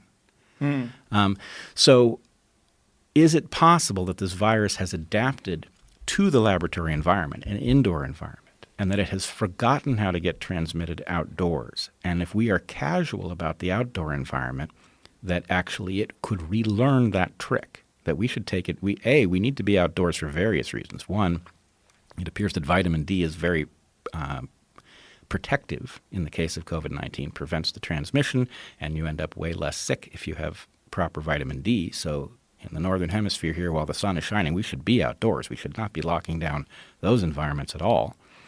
We should also be very careful outdoors, right? Because anytime we allow it to be transmitted outdoors, it creates a evolutionary signal, a selective signal that's going to retrain the virus to be transmitted outdoors, which is not something we want. At the moment, this might be an advantage that we have, and we're going to lose it if we're not careful, which is why I'm very careful and why I wear this thing around so that I can pull it up at a moment's notice if I'm going to talk to somebody. Because even though I think the virus is very difficult to transmit outdoors, which is something we've seen in the data out of South Korea, for example, it could learn that trick. And why is it easier for it to do we know? We don't know. Indoors? We don't know. So we don't know the mechanism. And there's no good reason that we don't know. We should know. Because it could be that it's UV light. UV light is very powerful, destructive stuff. But if it's UV light, then that suggests it's difficult to transmit outdoors during the day, and it should be easy to transmit outdoors at night. If it's not UV light, then that's not likely to be it.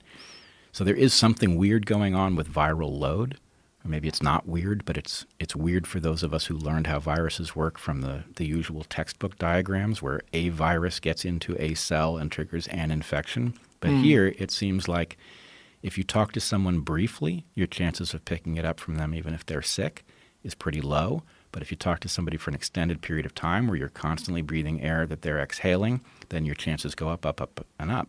And so there's a possibility that just exposure to UV light as people are, even if they're outside talking for the same amount of time, just the fact that these particles are going through the air in the sunlight, that it kills the virus's ability to transmit. It's possible. I don't know that that's what's going on. When you think about things like, you know what a SteriPen is? Like a UV, Yeah, it's a UV wand that Yep. backpackers use so they can drink creek water. Yep. It's crazy. If you've ever seen one, it doesn't even take that long. Yep. You take this wand, you put it in like a water bottle, and you spin it around in this creek water, and it kills all the bad stuff. Totally. And it's weird, man. It's weird that light can do that. Oh, my goodness. Well, the UV light is amazing stuff. Yes. Well, what happened when Trump said something about getting UV light into the body. Well, there was an actual publicly traded biotech company that had an invention for when people are intubated, taking this tube with UV light and inserting it into the lungs of these people. And they were actually pulled off of Twitter. Twitter actually banned their account because they thought there was some wacky Trump supporter who was trying to substantiate the president. The president just got lucky. Yeah. You know, he's basically like, maybe we get the light and put it in the body somehow, put it in the body, disinfect the cleansing. You remind me of Sarah Cooper when you did. He was on to something, though, in a weird way, that this publicly traded biotech company had an idea that when people, they are on when they have been intubated, when they are on this ventilator, this tube will go down the same tube that the air is coming through and actually flood the lungs where they're infected with COVID-19 with UV light and kill it. Well, the thing is, I don't think he got lucky. I think he did something that he's routinely doing, which isn't very high quality in terms of leadership. But somehow he's getting briefings, he's tuned into some channels. There was discussion. I remember seeing it. There was discussion about how UV light might be used to treat a COVID-19 infection. And I was actually alerted by this discussion to the fact that there was apparently a lot of work on this technique previously, that actually UV light had been successfully used in various ways, where it could be used to purify blood and things. And I was sort of surprised to discover it. And then I heard the president say this, and I thought that that's what he was talking about. My guess is something crossed his feed. Somebody in a briefing said, well, Mr. President, there is a promising therapy, blah, blah, blah, blah, blah, UV light, blah, blah, blah, blah, blah. And he just walks out the door and riffs on it, which is why Sarah Cooper is so funny, because basically she exposes the... I don't know who Sarah Cooper is. Oh, you don't? Maybe I do. You've probably seen her. She's making these videos where she lip syncs Trump. Oh,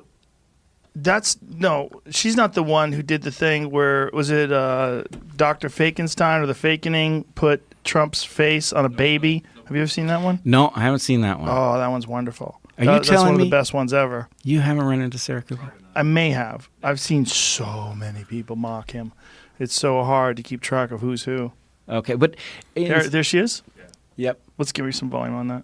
Done more for the black community than any other president, and let's take a pass on Abraham Lincoln because he did good, although it's always questionable. You know, in other words, the end result. Well, we are free, Mr. President. But we he are did free. pretty well. You understand what I mean? Yeah, no, so I I'm going get to it. take a pass on Abe, Honest Abe, as we call him. But you say you've done in general. That is the dumbest fucking thing a person's ever said who's been in office.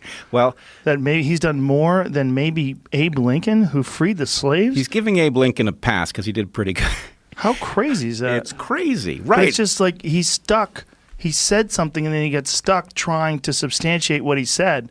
He should have said, except for obviously Abe Lincoln who freed the slaves, and everyone would have been like, yeah, okay. It's braggadocious, but perhaps reasonable. It's wrong and stupid, It's but at wrong. least it's not crazy. It's not absolutely fucking insane. Right. Yeah, and then the fact that he's saying it to a black woman is like, oh my God. Yeah. Well, so that's the thing is he's winging it. Yeah. He's winging it. So that's what she's doing? She's just lip syncing? Well, unfortunately, I don't know whether the audience saw it in sync or not. Find the baby one. The baby one's amazing. If you don't have it, I could I could airdrop it to you. The baby one you need to see. Okay, I got to see the baby It's one. fucking amazing. All right. Somebody, it was either the Fakening or Dr. Fakenstein. Do you know who it was, Jamie? Do you remember? One of those fake artists who takes, they use the face swap technology, and they put Trump's face on this baby, and then they changed the words. Someone caught a baby doing something, and they talked to the baby, and the baby was trying to lie and get their way out of it. It's like an old video, but then they put Trump's face on it, and then they changed. Here, go ahead. Turn it. I think the original baby's You first. touched Jude's This is the food. original baby. The original's first, yeah. Yes, you did. I could with the You touched Jude's food. No, I'm not to the food. It's I'm adorable. going to hire her to be my lawyer. Your Honor, may I? Yeah, fast forward to it. So now, President, you said the virus was just like the flu. No, I'm not to the food. You did. You also said the virus could go away by April. No, sir. You said it would disappear like a miracle. Yes. You said only 15 people had it. you have to see it. If you can find it, folks, anybody who's listening to this, you should see it because it's really disturbing seeing a baby with Trump's face. It almost looks like Sam Kinison as a baby. Anyway, Which brings us back to McRaven and Yang and the Dark Horse. but still the COVID stuff. Yeah. We haven't I'm really. just kidding. Yeah, so what I would say is, first of all, I do think I am very much in favor still of driving this thing to extinction by being properly sober about it briefly. Can I pause and address this one issue that seems to be Sure. when it seems to be an issue when someone says that it might have come out of a lab. This is a right-wing, left-wing thing. For whatever reason, you get labeled a right-wing conspiracy theorist if you Yeah. think it came out of a lab. Right. And people on the left they're so willing to dismiss that without any real evidence.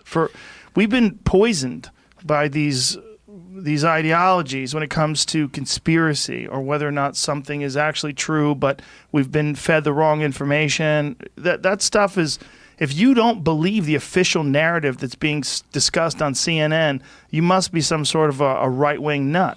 Right. And Have you faced that? Oh, of course I've faced it. It's hard to escape it, right? So I've tried to be very careful. I have described it as a hypothesis, which is what it is. I have tried to show that there are different probabilities for the different origin hypotheses. Even China now admits that it wasn't from the seafood market. Do they? Oh, yeah. What do they say it's from? Well, Don't they say it's from us? I have not heard that. I have. But let's put it this way. One of the things that is, in my opinion, the strongest piece of evidence that that the lab leak hypothesis may be correct is that there is a missing phase in the evolution of this virus. When a virus jumps from one species to another, it is not well positioned. It is typically very poor at its job because it doesn't have any evolutionary experience with that host. So it's not good at leaping between that host cells, which means that it's always in very small numbers, and it's not good at leaping from one individual to the next. That's the key question. When something leaps into a new species and then it becomes a pandemic, it's because it has solved that second problem. It has figured out how to infect that creature in such a way that the creature spreads it to others of its kind. There is no evidence in the case of this virus that that happened. It showed up in Wuhan and spread immediately. It became a pandemic. It already had experience. Now, how it got that experience, we don't know. There are evolutionary ways this could have happened, right? It could be that we have not found the initial population that it circulated in, right? Or it could be that it circulated in a creature that we haven't found either. But the fact that there is no evidence, that it shows up in Wuhan and immediately spreads, tells us that this virus was well adapted to our cells and well adapted to transmit between individuals. And that is conspicuous. One way you could get there is if somebody, A, had added components to a virus in order to make it transmissible to humans. So the research in question would be research that was interested in discovering what a pandemic in humans of a bat-borne coronavirus would be like so that we could do something about it. Maybe we could prevent it. Maybe we could create a vaccine ahead of time. But if you're creating a virus that has enhanced capacity to infect humans in order to study what will happen if a virus ever escapes into the human population, then you are running the risk that the virus you are studying will escape. Would they have added something like a furin site? Absolutely. It is established in the literature that the addition of a furin site makes the virus much more transmissible in human tissue. So if you were going to study it, this would be high on your list of things to do. You could also passage it through human tissue in order to effectively train it on the infectious pathway inside of people, which again, we might be suffering the downstream consequences of that if it escaped the Wuhan Institute of Virology. So these things have an amazing impact, and I hear a lot that what does it matter? It's with us now. We just have to deal with it, which is nonsense because A, we need to have it never happen again. B, there may be things that we could understand about what its nature is that would help us fight it. But C, we have a really serious problem now because all but a few of the world's leading virologists, the experts in coronaviruses in particular, have sworn that this must have come from nature and couldn't have come from the lab, which is nonsense. Why do you think they did that? Unfortunately, this goes back to our earlier discussion. Our scientific system is broken. We need our scientists to be empowered to tell us what we need to know, and we need them, therefore, to be freed from a system where they are fighting for grant money in order to continue their work. This entire group of people is now in jeopardy because if this turns out to have been a leak from the lab, then we are all suddenly going to become aware that gain-of-function research puts humanity in jeopardy, that one accident in gain-of-function research can cause the evaporation of who knows how many $1 trillion. It could cause, and this is one of the other things I wanted to say to you about the danger of letting this virus run its course. If we don't stamp it out, we A, don't know that people who have been infected are not going to continue to have outbreaks. We don't know that yet. We don't know whether or not people who've had it are going to be immune to it in the future. That's probable, but it's not certain. And we don't know that it's not going to become a permanent fellow traveler of humanity, the way flu is. And even if this thing evolved to become flu-like, if it became as unserious as the flu is very serious. And the cost that humanity pays for having flu circulate every year is immense. So even if the only thing that has happened in the long term, if we let it go and it evolved into another flu-like pathogen, then we have increased the number of flu-like pathogens that we have to deal with annually substantially. And that would be a major loss to humans. So my sense that we should be much more aggressive about dealing with this is really about the fact that I think we have a short time horizon in which to deal with it, that it will learn new tricks and it will become harder to defeat the longer that we play around with it. And so an aggressive short-term move, it's really, it's the lesson of pulling off the Band-Aid. We're not doing ourselves any favors by pulling it off slowly. So what do you think we should do right now? Well, I would say, the problem is this is a much harder argument to make now than it was at the beginning because we're all so frickin' sick of lockdown. Portland is still under full lockdown. But not when it comes to protests. Well, of course not.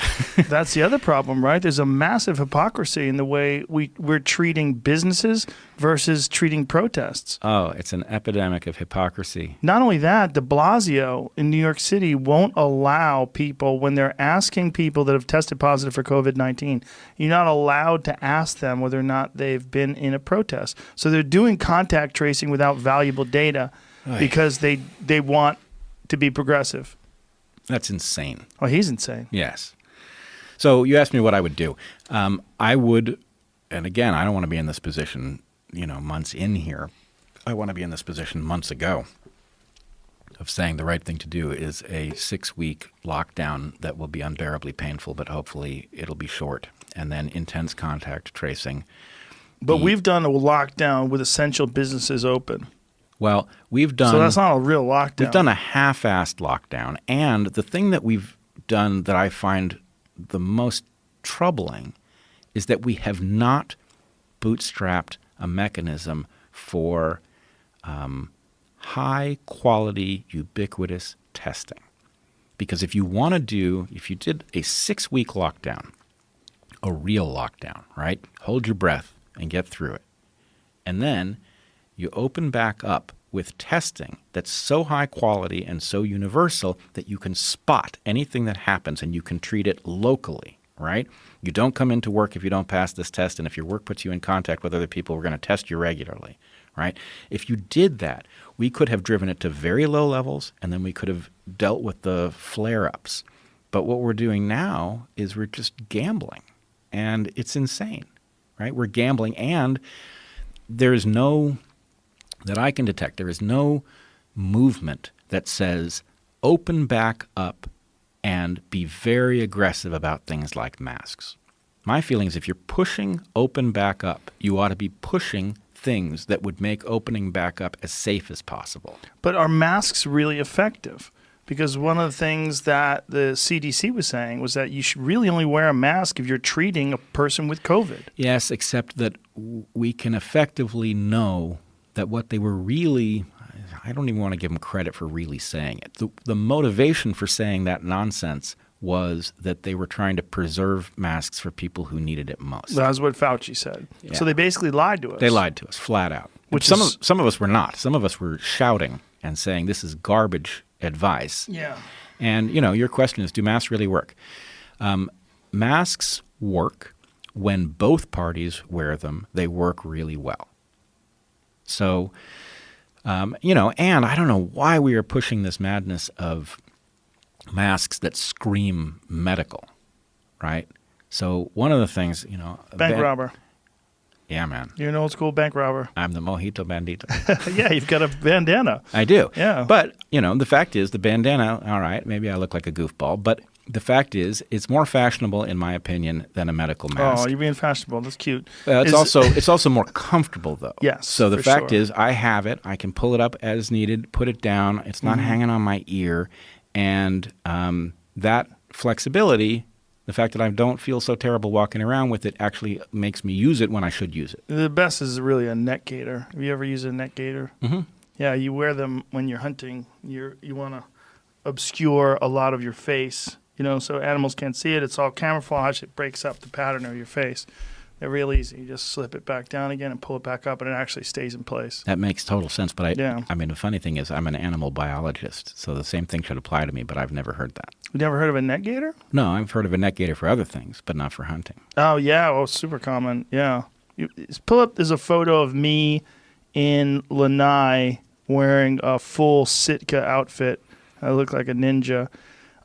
Lanai is a very interesting place to hunt because it's one of the few places where you could say it's mandatory to hunt animals because they have an invasive species called axis deer. That's me. See that thing on my face?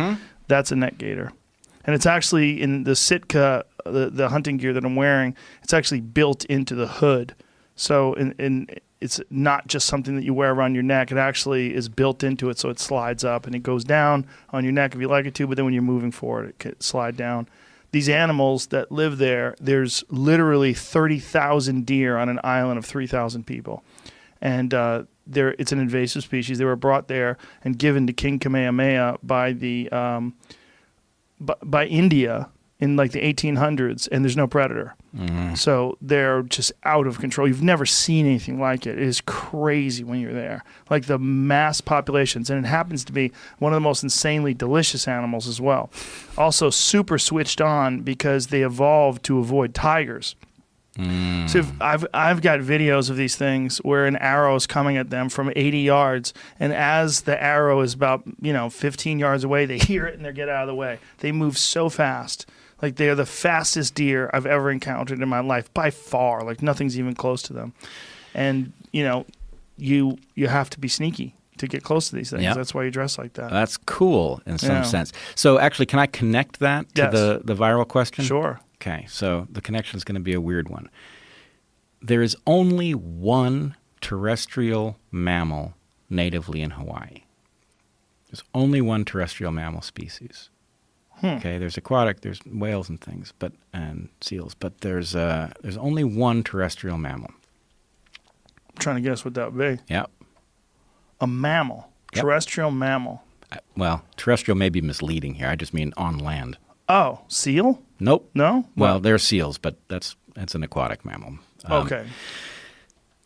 It's a bat. Ooh. Right. So here's the thing. Hawaii is as remote from mainland as anywhere. Yeah. Right? It's really isolated. Yeah. And that means that the story of how a terrestrial mammal gets there is pretty rare, because think about the condition. How would almost any terrestrial mammal you can think of get there? So at some point, some pregnant bat probably got blown off course by a storm and probably barely crawled up on the beach, So they flew thousands of miles? Well, my guess is it almost never happens, but it did happen once with this bat. But anyway, my point would be Hawaii is a tropical landmass. You would think it would have high diversity because it's tropical, right? Tropical places tend to have very high diversity. Hawaii has very low diversity because it's so far from everywhere, right? So the thing is, almost nothing can make it over the gap. That big saltwater gap is very hard for anything to cross. So what that means is that everything that's in Hawaii is very well adapted for things like crossing huge gaps, and not very well adapted for everything that would compete with that capacity. So that sets Hawaii up for being invaded by any creature that you transport there. If you can solve the how do you jump the gap question by transporting on an airplane or a ship, then the species that are there are not in a position to fend it off competitively because they're not adapted to compete. It's a low diversity environment where everything had to cross some amazing gap to get there. So it's a sitting duck for invasive species like the one you're describing. Okay? Now here's the connection to the viruses. If it is true that this virus originally came from a bat, was being studied in probably the Wuhan Institute of Virology, was enhanced and then escaped, was enhanced for the infection of human tissue and then escaped. It is the equivalent of us having transported something very dangerous over a gap it couldn't have crossed on its own, right? And we are sitting ducks for this thing.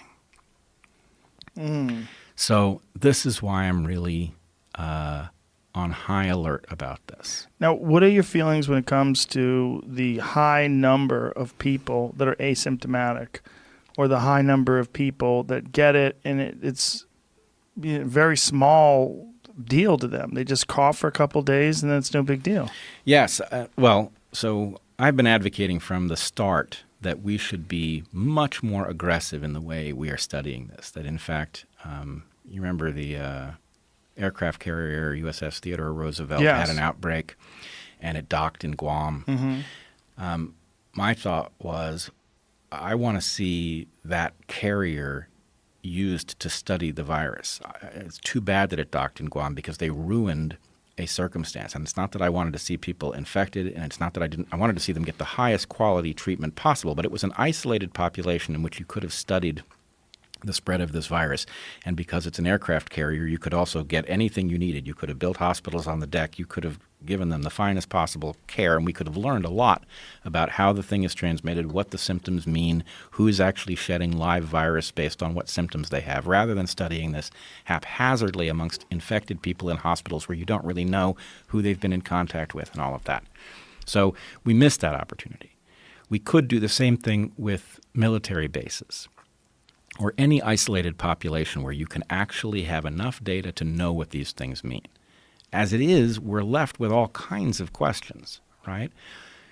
It seems that some of the people who are asymptomatic actually have significant damage to their lungs. They have this ground glass opacity pattern in their lungs, even though they didn't show any symptoms. What are the numbers of these people? Well, it's been at least a month since I've seen anything on it, but it was a fairly high percentage. It was like 30 or 40%, I think. Of the asymptomatic people. So all I can say is that makes no sense to me. Right. You're talking about significant damage to the lungs. It seems like that would, in and of itself, cause a symptom. Yeah, I think the people to study would be those NBA athletes, because a large number of the NBA players had tested positive from, at least, Jamie, you would know better than me. Was it one particular team where these athletes were? 2 or 4 guys on that team 2 or 4 guys on the team, out of 15, 16. and they were all asymptomatic. I don't think anybody got really sick that I've heard of in the Yeah, NBA. I would like them to be studied because they're peak physical specimens. They're professional athletes, and it's such a cardiovascular sport. You're constantly sprinting and moving, and you have to be in tremendous shape to play professional basketball at the highest level. I would want to know what's going on with their lungs. Yeah. What is it like when you get an elite athlete and you give them this disease? And why are they asymptomatic? Is it a function of their cardiovascular endurance? I mean, is there something about the capacity of their lungs? The fact that what happens if you give that to David Goggins, for instance, someone who can run 100-mile races and do them back to back? Someone who's got extreme cardiovascular fitness, like Cameron Haynes or something like that. Sure, and I want to see that. We could learn a lot about what this thing is really up to. As it is, we're grasping at straws. Yeah. We've got a large list of symptoms. We've got people who seem to be asymptomatic and yet damaged. So it's hard to know what to make of it. It's also hard to know what to make of the haphazardness of our response to it. Yeah. Like, why are we screwing this up so badly? Don't you think that we didn't know what it was when it happened, and then when it did happen, there was a lot of competing information? China was giving us bad information. For one case, the World Health Organization in January was saying that there's no evidence that it transmits from person to person. We know now that that's not the case. Well, but think about how fucked up our situation is, Mm-hmm. right? Imagine that you had some courageous, highly capable patriots governing, right? This thing gets detected. You call the right people into the room, okay? You say, okay, what would a reasonable person do at this moment? But then we've got a problem, right? Now you see another part of our system that has become feeble and inept. You see the virologists might circle the wagons in order to protect their access to grant money. So the very people who need to tell you, holy shit, this could be very dangerous, here's what may have happened, and here's what we would do to figure out what the epidemiology will look like, what the symptomatology will look like. Those people may be covering their asses at all of our expense. So what I'm really telling you is that, yes, we have to deal with COVID-19, but we also have to bootstrap our way out of a predicament where our whole system has been overrun by perverse market incentives that is causing everybody to turn into a liar or a dupe. Right? We can't live that way. We've got too many high-tech problems to be dealing with anything other than high-quality information about the nature of those problems and what the possible solutions look like. But how do we mitigate all these errors and how do you eliminate all the bullshit that we're dealing with, and how do we filter it out, and what would be like the best pure information? Where would it be distributed from? Well, this is weird because it's going to sound self-aggrandizing maybe, but what's happened is you've had the people who have the right characteristics for this moment pushed out of the system. They've been told to comply with various things. They've been forced to play games that corrupt them. And those who couldn't do it, the ones who will speak the truth even when it hurts them, get pushed out in one way or another. And so in some sense, this is the moment at which we have to figure out where those people went, and we have to build a system that pays attention to what they've seen, what drove them crazy. Okay? And so, the telomere story is that story writ large. Yeah, let's tell that story, because we discussed it on a podcast with your brother, but a lot of people might not have heard it. So let's talk about what you discovered and what you mean by this. Okay. So I was a graduate student in evolutionary biology. My specialty was actually bats.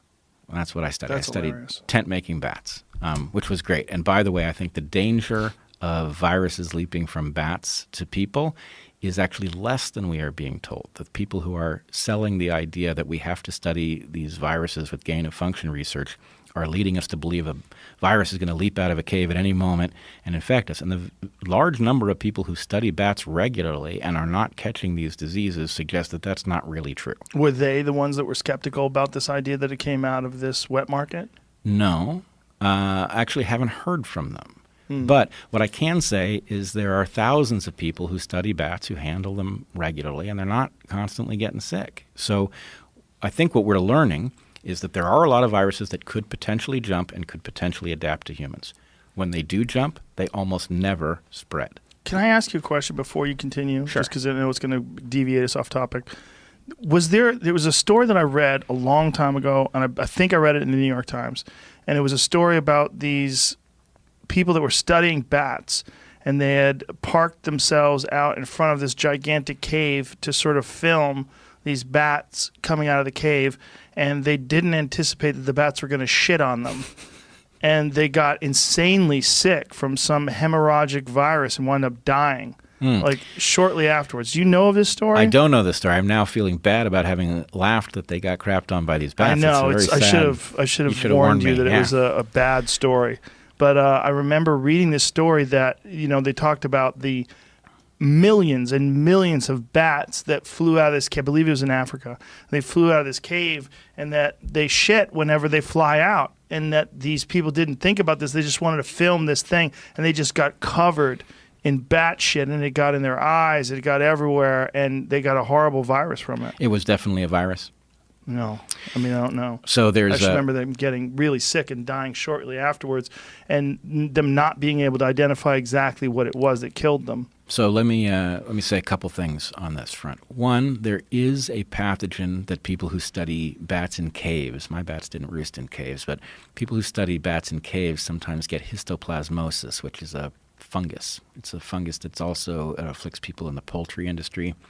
So anyway, that's a danger. There are viruses, but the story that you're describing suggests the pattern that I'm suggesting, which is that sometimes things jump. They don't tend to spread. That jump and spread are two different skills, and the chances that something jumps are relatively small. When something jumps, it then has to spread. It has to accomplish both tricks in order to become a pandemic. And the likelihood of it doing both things well is pretty low. So most of the time it doesn't jump, and when it does jump, it doesn't tend to spread. And it sounds like your example of these people, tragic as it is, represents a case in which something jumped but didn't spread. Now, there is also the lab leak stuff is extensive, but there is one of the pieces of evidence in that story is that there were some miners in Yunnan who came down with a pneumonia. There were something like 6 miners who came down with a pneumonia who had worked in a cave that had these horseshoe bats.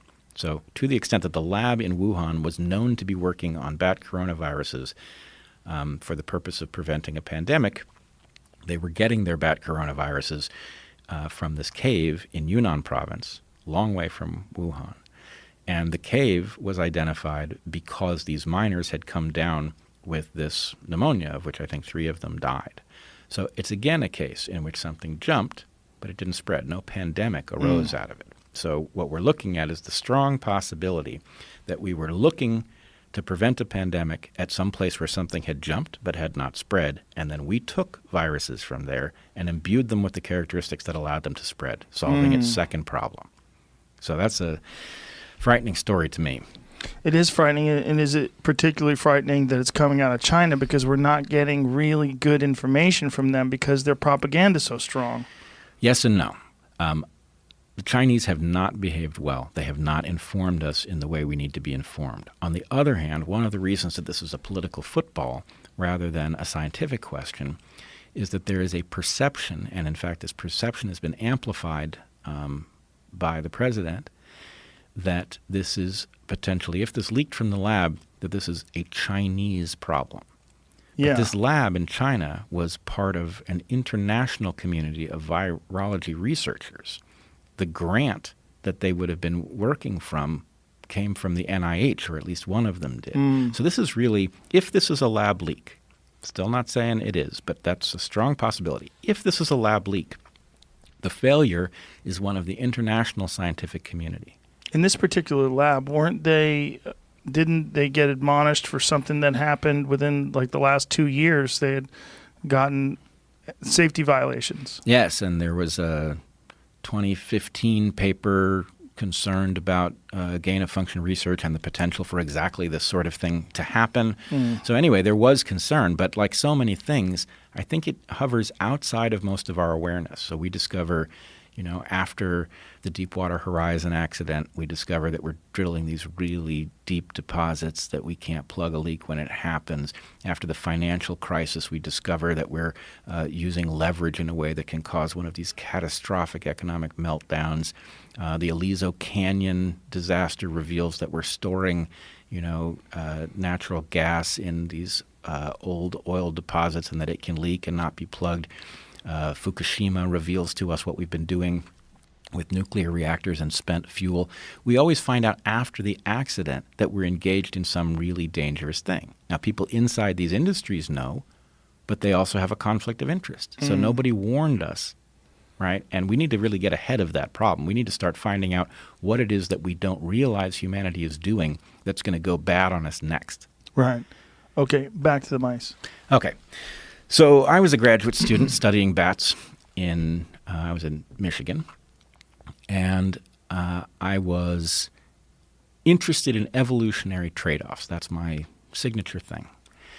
And there was a very good piece of work from a guy I knew, George Williams, great evolutionary biologist, about the evolution of senescence, that is to say, the process by which we grow feeble and inefficient with age, what most people call aging.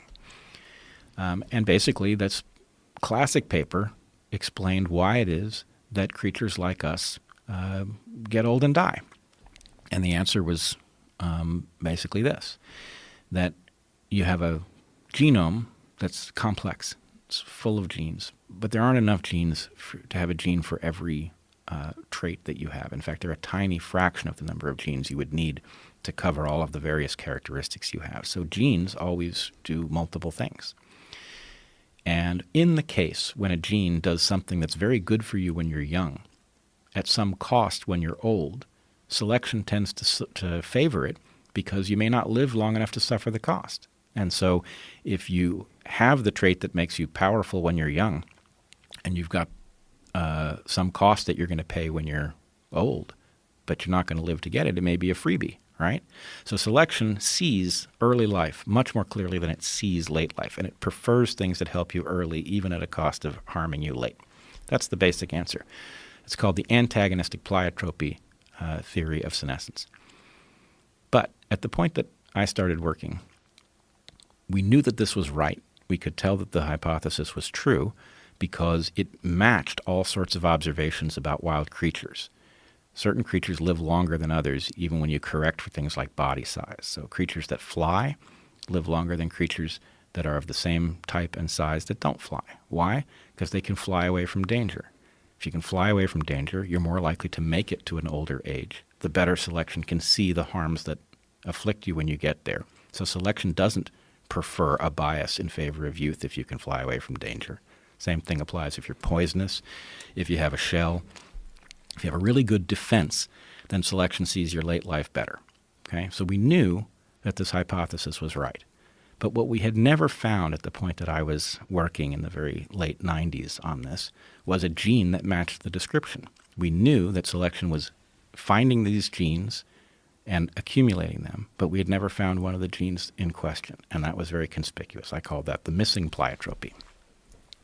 So anyway, I was sort of on alert about this. It was a curious fact. And I saw a talk given by somebody who was talking about telomeres. And he was talking about telomeres and their relationship to cancer. So telomeres are repetitive sequences of DNA at the ends of our chromosomes. And they grow shorter every time a cell divides, right? So it's like a fuse or a counter that ticks down each cell division. And it drops to zero. And or not zero, but it drops to a number that the cell refuses to divide after that. And some people were working in one set of labs on the possibility that this was causing us to grow feeble with age, because if your cells can't divide anymore, then they won't replace themselves and your tissues won't be able to maintain, right?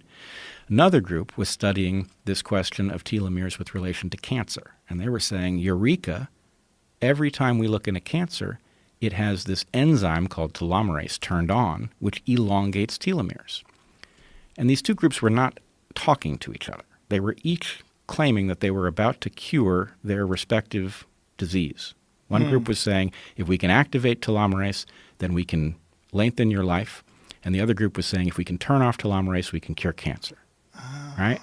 And I put two and two together and I said, this is the missing pleiotropy. Here we have something that is protecting us, that's helping us in youth. We have a counter that is limiting the number of times a cell can divide and presumably preventing cancer, right?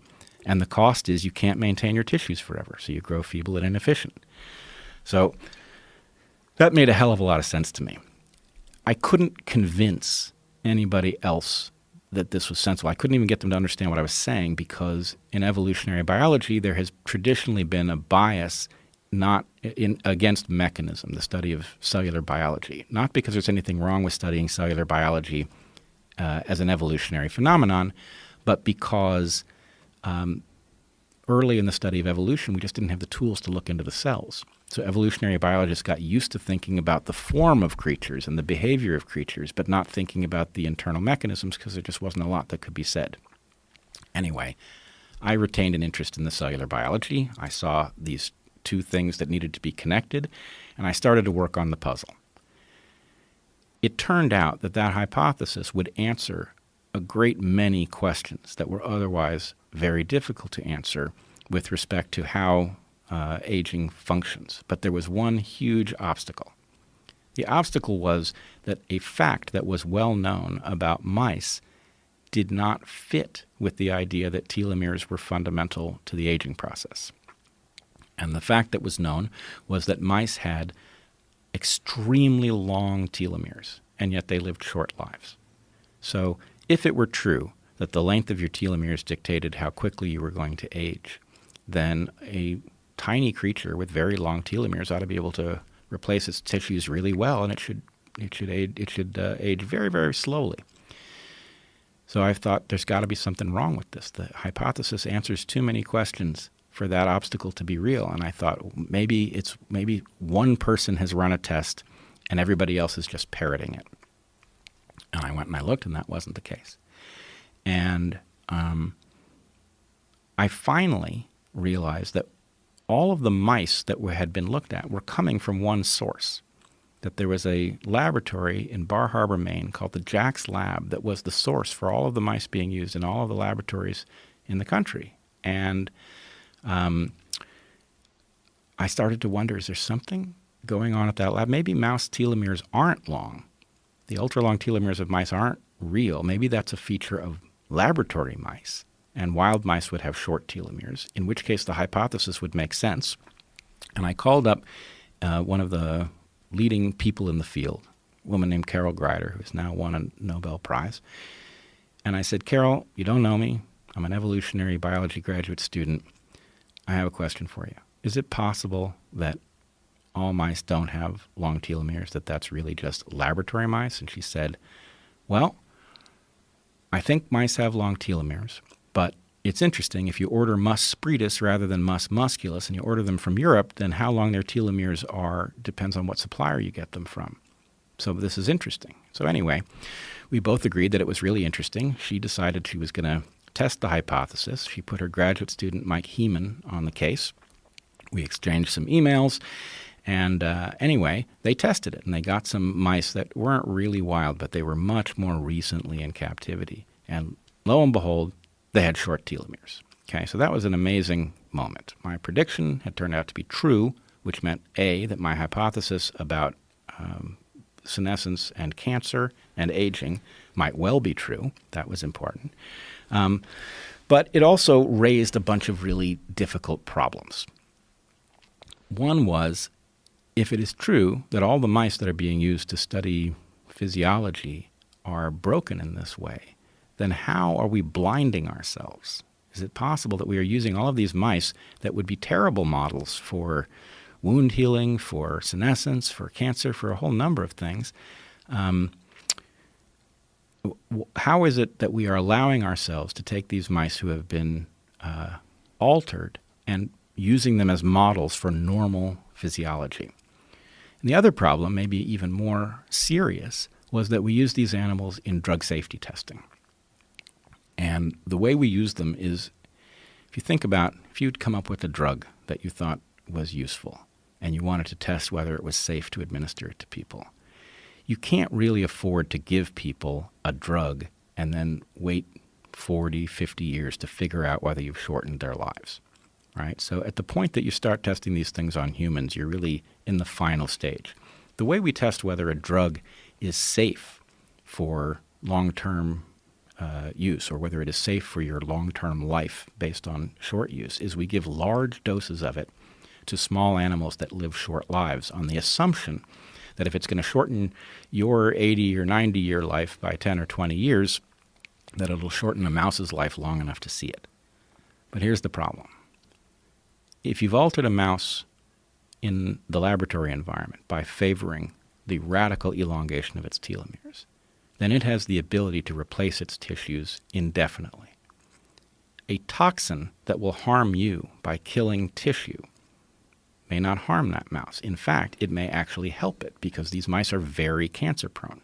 So when we give a toxin that will damage you to a mouse that is highly resistant to tissue damage, you may slow down its tumors. And in fact, we've seen this a number of times where a drug is given to mice and we get back the paradoxical result. Not only is it not toxic, it actually makes the mice live a little longer, right? So my contention is that we had a problem where we were testing drugs to see if they were safe on animals that were predisposed to tell us that they were. And then when those drugs were released into the human population, it turned out they were not safe and people died. Now the problem is I was absolutely unable to alert the world to this problem for reasons that still elude me. I published my paper. I went through, I don't think we need to bore your audience, especially if they've been through Eric's description, with the details of what happened in the attempt to bring this to public attention. But the world of scientists working on the question was unwilling to respond to the discovery that their model organism had this fatal flaw that was going to predispose us to see certain things and not other things in the laboratory environment.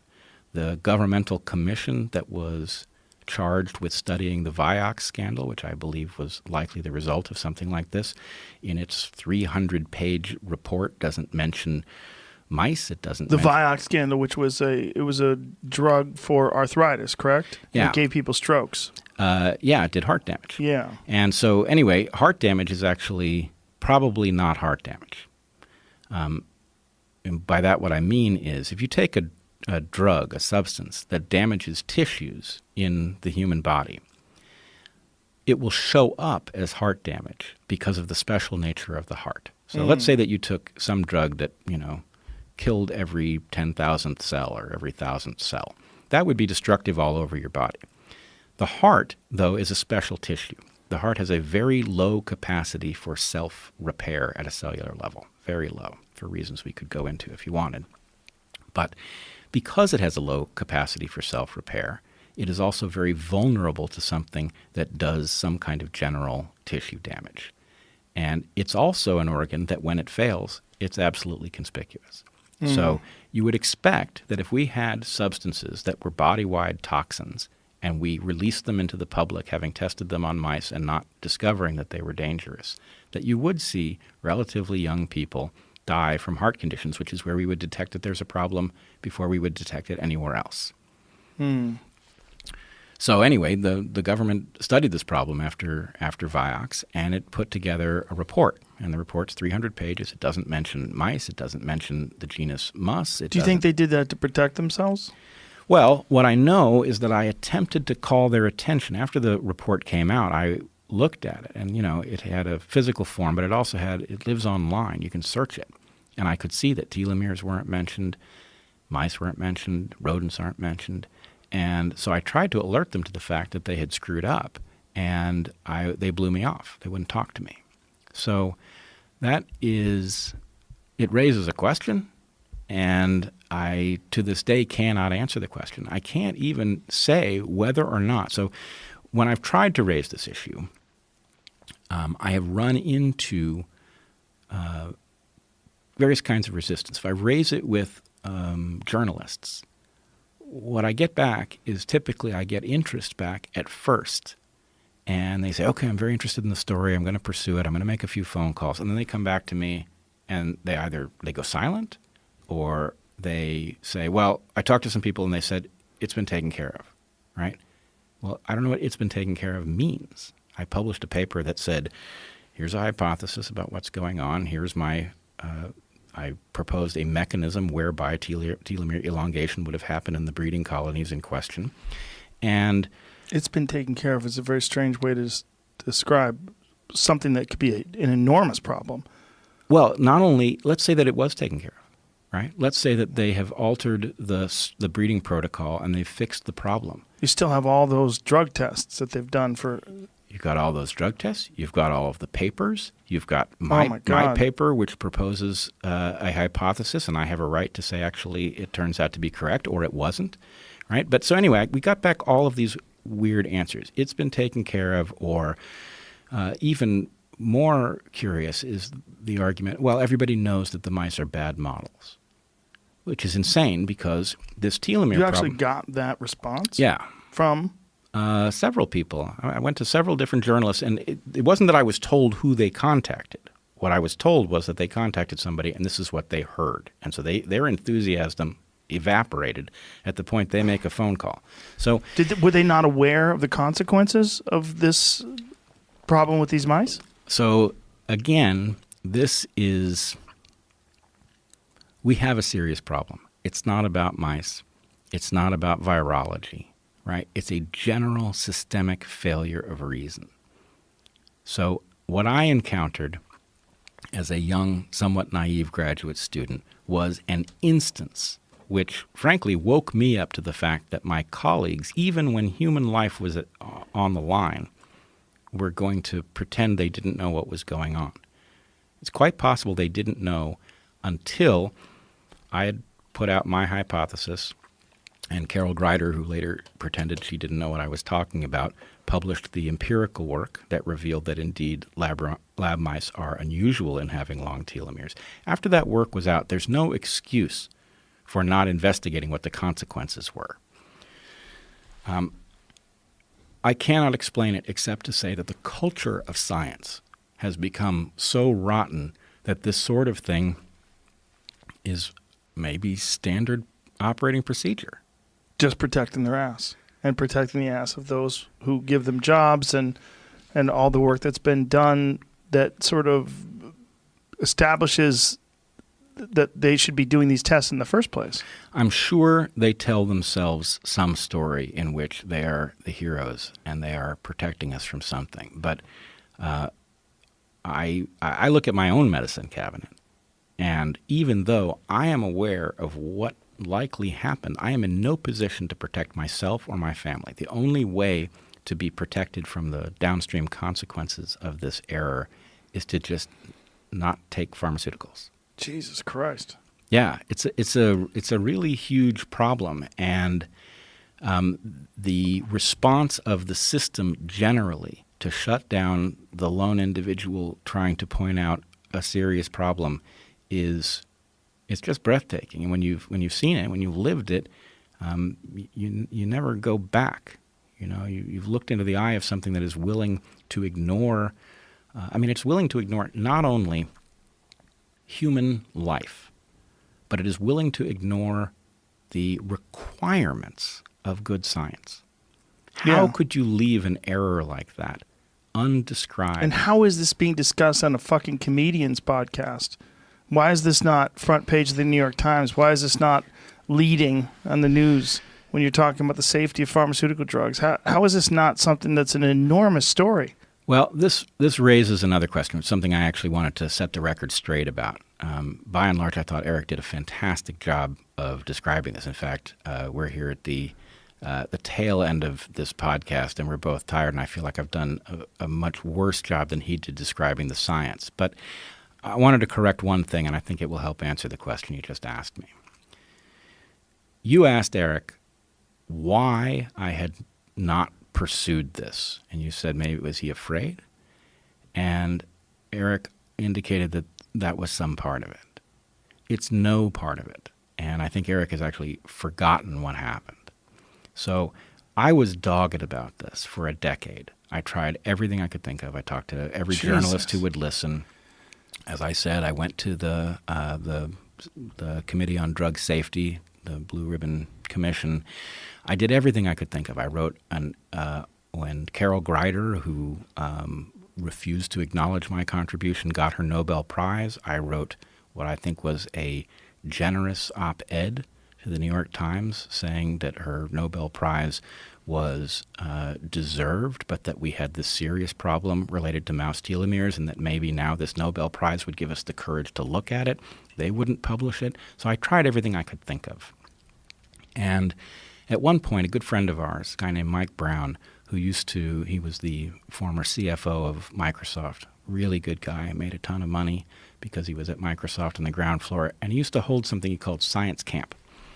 And Science Camp involved gathering a bunch of really high-quality people to talk privately where nobody was aware that we were even gathered, right? It really gave us the room to be frank. And I was there, and I gave a talk on telomeres. I gave a talk about the science, and I talked about the politics that I'd run into. And, they were blown away. It was, it's jaw-dropping stuff. And afterwards, Eric and Mike took me aside, and they said, we understand why this is having the effect on you that it's having, but you're wrapped around the axle. That was their phrase. You're wrapped around the axle about this story. It's preventing you from doing what you need to do. And I didn't like hearing that. And initially I thought, no, that's not right. And then I think they were right. And so I let it go, and I only talked about it with my students from that point forward. I tried to teach the science as clearly as I could and tried to keep the politics as far away from it as I could. And, it's very hard to do. But I let it go. Now, at that point, I was a obscure college professor at an obscure college. I had 400 Twitter followers. I wasn't in a position to push the case if somebody didn't want to hear it. Eric is right that we are in a different era. I have 300,000 Twitter followers, 130,000 YouTube subscribers. I got powerful friends. It is possible that that is enough to get this raised at the level that it would need to be raised in order to get it addressed. But I'm not convinced of that. My experience trying to get the topic addressed anywhere for more than a decade was that it was like having a big hammer and there's a bell and you keep running at the bell and slamming it with the hammer and there's no sound. It does not ring. There's nothing that you can do to make it ring. Now, maybe at this higher profile, there is now enough firepower to get that bell to ring. But Eric's podcast, which is probably among the best places if you want to know the scientific story to go to, you can listen to his The Portal number 19, and you can hear him. He catches me off guard. He forces me to tell this story, which I didn't. I should have seen it coming, but I didn't. So anyway, you get the raw version. It is possible that we are now going to get the bell to ring, but episode 19 of The Portal did not cause it to ring. It caused a flurry of activity outside of mainstream scientific circles, but it did not cause anybody to sit up and take notice inside. And that is the thing I think we still don't know. We don't know what force we're up against. The pharmaceutical industry has mice that will tell us that drugs that they are advancing into the market are safe when they are not, and maybe that's the force that prevents the bell from ringing. I really have no idea. But I guess the question is, Is the era different because we're at a higher profile, or isn't it? It seems like we would need more than just the scientific community. We would need someone else in media to press the scientific community and say, what's going on here? To press the pharmaceutical industry and say, address this. Is this an issue or is this not an issue? Is he correct? If he is correct, what do we do about this? And what does this mean? What do we do about this, and how many other thises are they? I happened on this completely by accident. I happened on this because I was a generalist who was interested in interesting things, and I was interested in evolution, and this just happened to show up. And so, yeah, I pursued it. There were features of my character that caused me to pursue it when others would have let it go. But it still indicates that there may be many such things lurking that we have no awareness of, and that the fact that systems are so good at shutting down a story like this means that it would be very unlikely that you would have heard that there was a flaw like this. So I don't know the answer to your question. I do think your point about the foundation being the important place, that dealing with the rotten structure above is not where this has to go. It's got to go to the bottom level. What we are finding out is that in system after system, something has gone wrong. I think there are a small number of themes that explain why these systems go wrong. I think we have taken the magic of market forces, which really are magic for certain things, and we have infused them where they do harm rather than good. In other words, in my opinion, markets are excellent at figuring out how to do things, and they are terrible at deciding what to do. And we have put them in charge of both jobs. So we are so in love with the magic of what they can accomplish that we don't realize that science, for example, is too delicate to allow market forces to govern it. If you let market forces govern it, it becomes like any other market, and it turns scientists into salesmen and things like that. We have to get good at figuring out where we can afford to use the market, where we have to insulate something from the market, and at the point we do that, we'll be in a much stronger position to protect ourselves. But until we do, we're just going to keep doing self-harm. And on that note, Joe, I was really hoping that this would be funnier. I had a tight 10 minutes that I was going to dribble out over 3 hours, and we just didn't do it. You brought up some awesome stuff. I mean, really very, very important points across the board. Very brave points, too. And I always appreciate you, man. Really do. Thanks, and I really appreciate you, too. If it is not clear, your podcast, which you have built, is one of the few things of its magnitude that is not corrupt, which is why I think you have so many good people willing to come here.